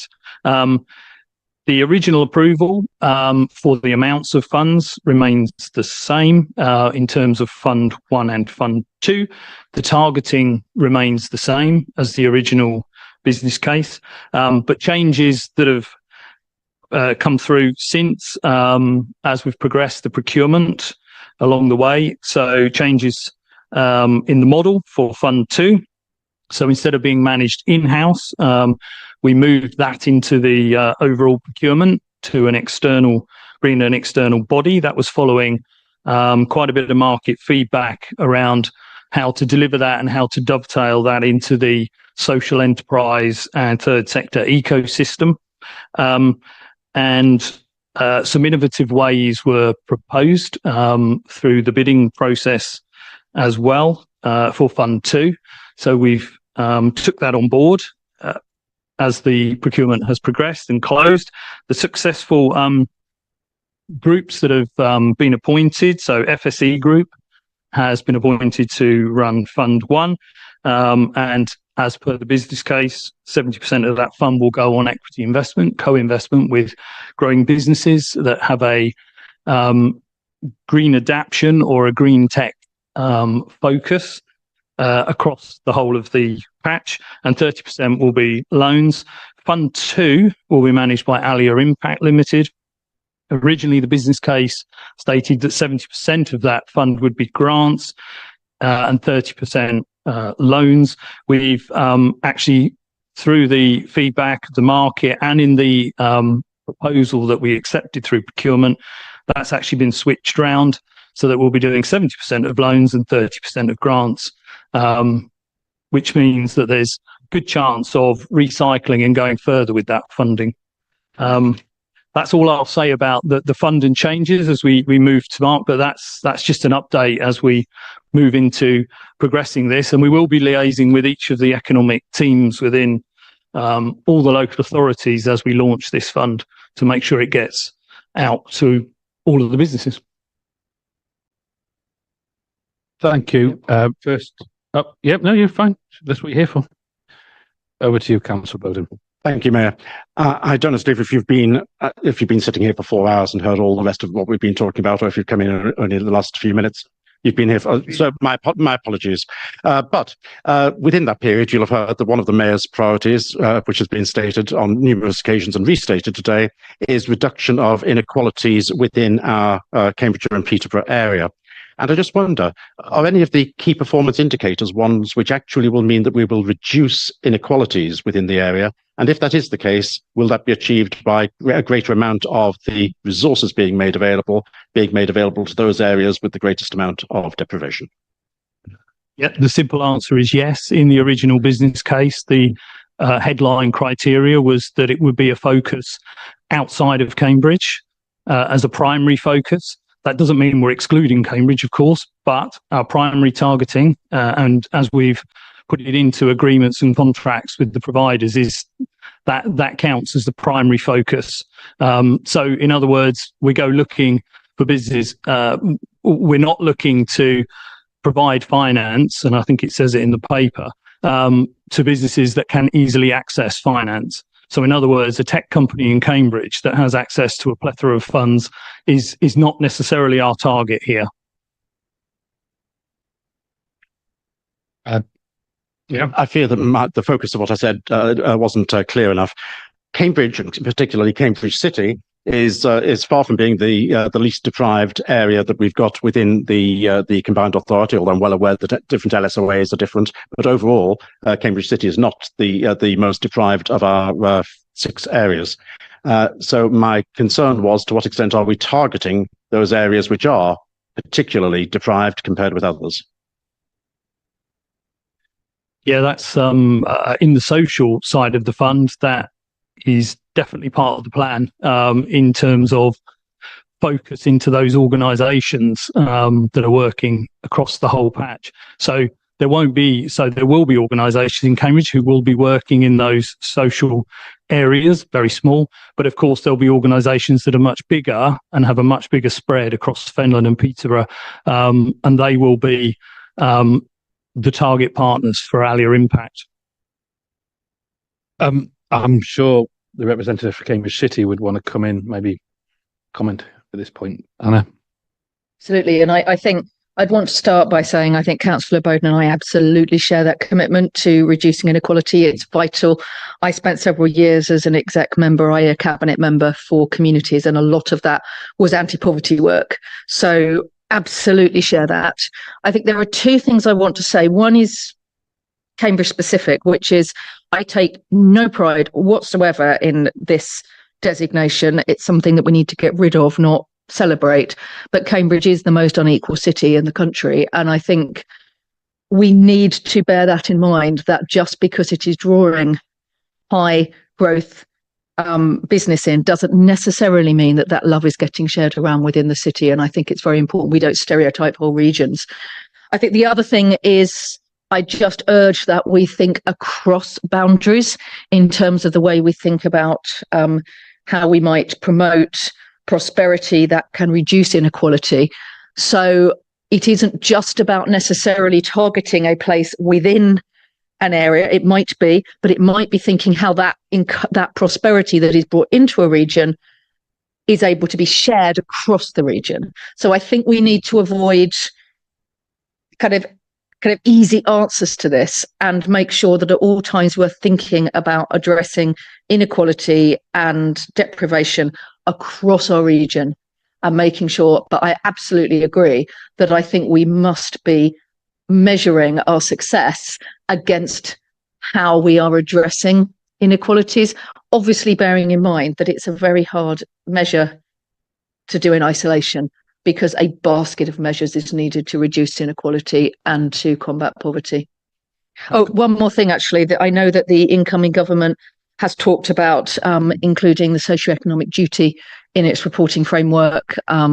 So in the same way we currently do in EQIA, I know that the intention is to bring a report on the socioeconomic duty. I think that's a really welcome thing, and I hope that we'll be able to apply that as soon as we're able here to this item as well. Thank you, Councillor. I'm just going to follow on as a question, maybe for Steve.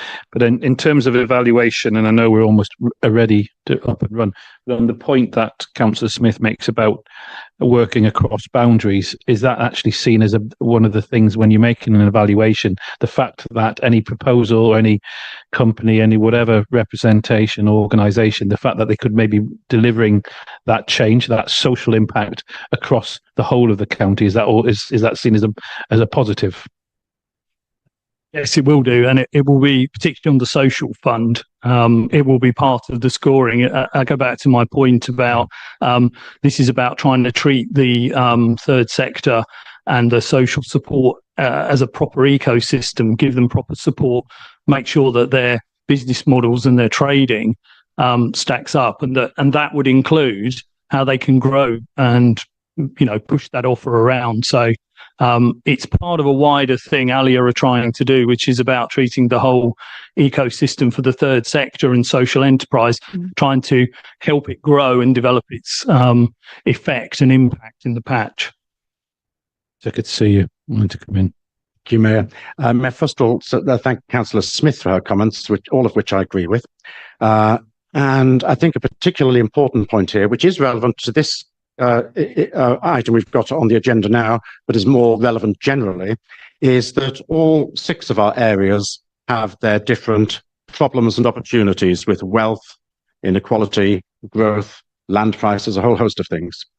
And where in one area's strength may complement another area's weakness, and the extent to which we can manage to, in other words you spread the growth, the extent to which we can manage to look collectively at the region as a whole and think, how can we manage to benefit the region as a whole whilst at the same time reducing the inequalities which exist, is not an impossible task to do if it is at the forefront of people's minds.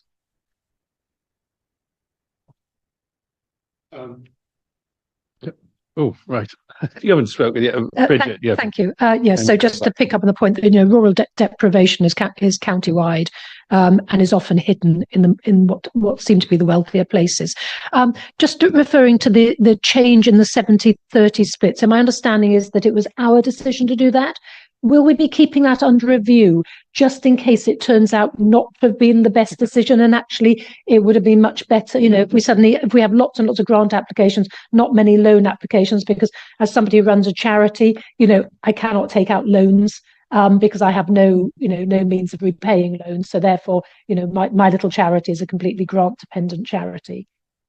Yeah, I won't reply, by the way. Yeah, no, but just different remit.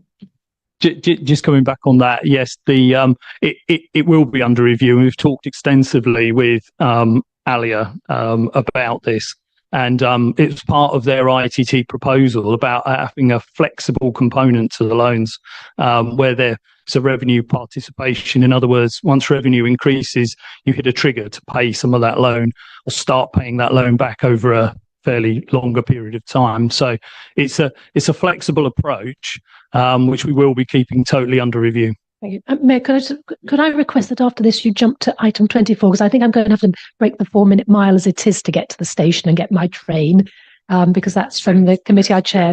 Would that be all right? Thank you. Thank you. Some final, no. Well, yes, Anna. Very brief points, I hope. First of all, I'm really pleased to see that we are working with other organisations here to ensure that we're drawing on their expertise. As grant managers, I'm particularly pleased to see that we're working with ALIA, who are an exceptional organisation. And so thank you for the work that's being done on this. Okay, can we go to a vote, please, on this thing, which is, oh no, it's a noting of the report. So on that, we can move on, and we've got to do the recommendations from Environment and Sustainable Communities Committee. That's item 24. They have been debated in detail and approved by our subject experts on the committee at the meeting on the 19th of June. Does anyone have any particular questions or comments on the report? Councillor Bailey. I do, thank you. Can we, I'm very comfortable with delegating it in terms of the consultation version, but can we please make sure that before it gets published for those papers, that it comes to the leaders and their their lead officer in the authorities, because I've been waiting for a very long time for this document and I want to see it.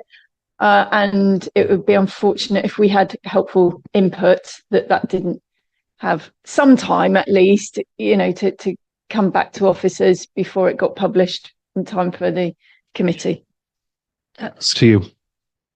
Right. So I've asked for that to happen because I have a climate and environment committee, and I wanted to go through that. So they've moved their meeting dates. They've moved their meeting dates in order to take it in a timely manner. So Judith and Adrian are in control of this. So we have asked for it to be shared because this is important to all of us, and we've all got to have buy-in over it. Yes, I know. So we'll take that as you're proposing, Bridget. I will second it. Can we move on the vote to the recommendation? Those in favour? Those against? And abstaining? Okay. Bridget, you need to go. No, fine. Does this mean we're no longer core it? Fine. We are. We're still fine. No one else can leave. Yes. We will be, absolutely. So we've got 22 and 23 to go. Right. Item 22, Edwina, you're taking this to introduce the report. This is the appointment of a director to CPCA subsidiary company. Bridget. I'm sorry, not Bridget. Go on. Edwina. Thank you, Chair. In the interest of time, I'll take the report as read. The recommendation is there, and I'll hand over to you, Chair. Okay. Does anybody want to comment on this? Okay. Can we move to the vote? Sorry. Yes, I'll pose it. I need a seconder, Anna Smith. So can we move to the vote? In favour? Against? I guess he will abstain. That's you. Abstention. And then finally, but by no means least, we have the recommendations from the Skills and Employment Committee.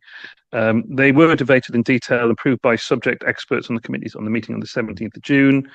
Does anyone have any particular questions or comments on the report within this agenda item? Or are we happy to take the recommendation straight to a vote? Lucy's not here, so I will do the proposing on all the recommendations as set out in the summary report. I would need a seconder. Thank you, Anna Smith. Moving to the vote on the recommendation. Those in favour, those against, and those abstaining. Thank you. And as we've already done 24 and 25, I want to close the meeting. Really want to close the meeting.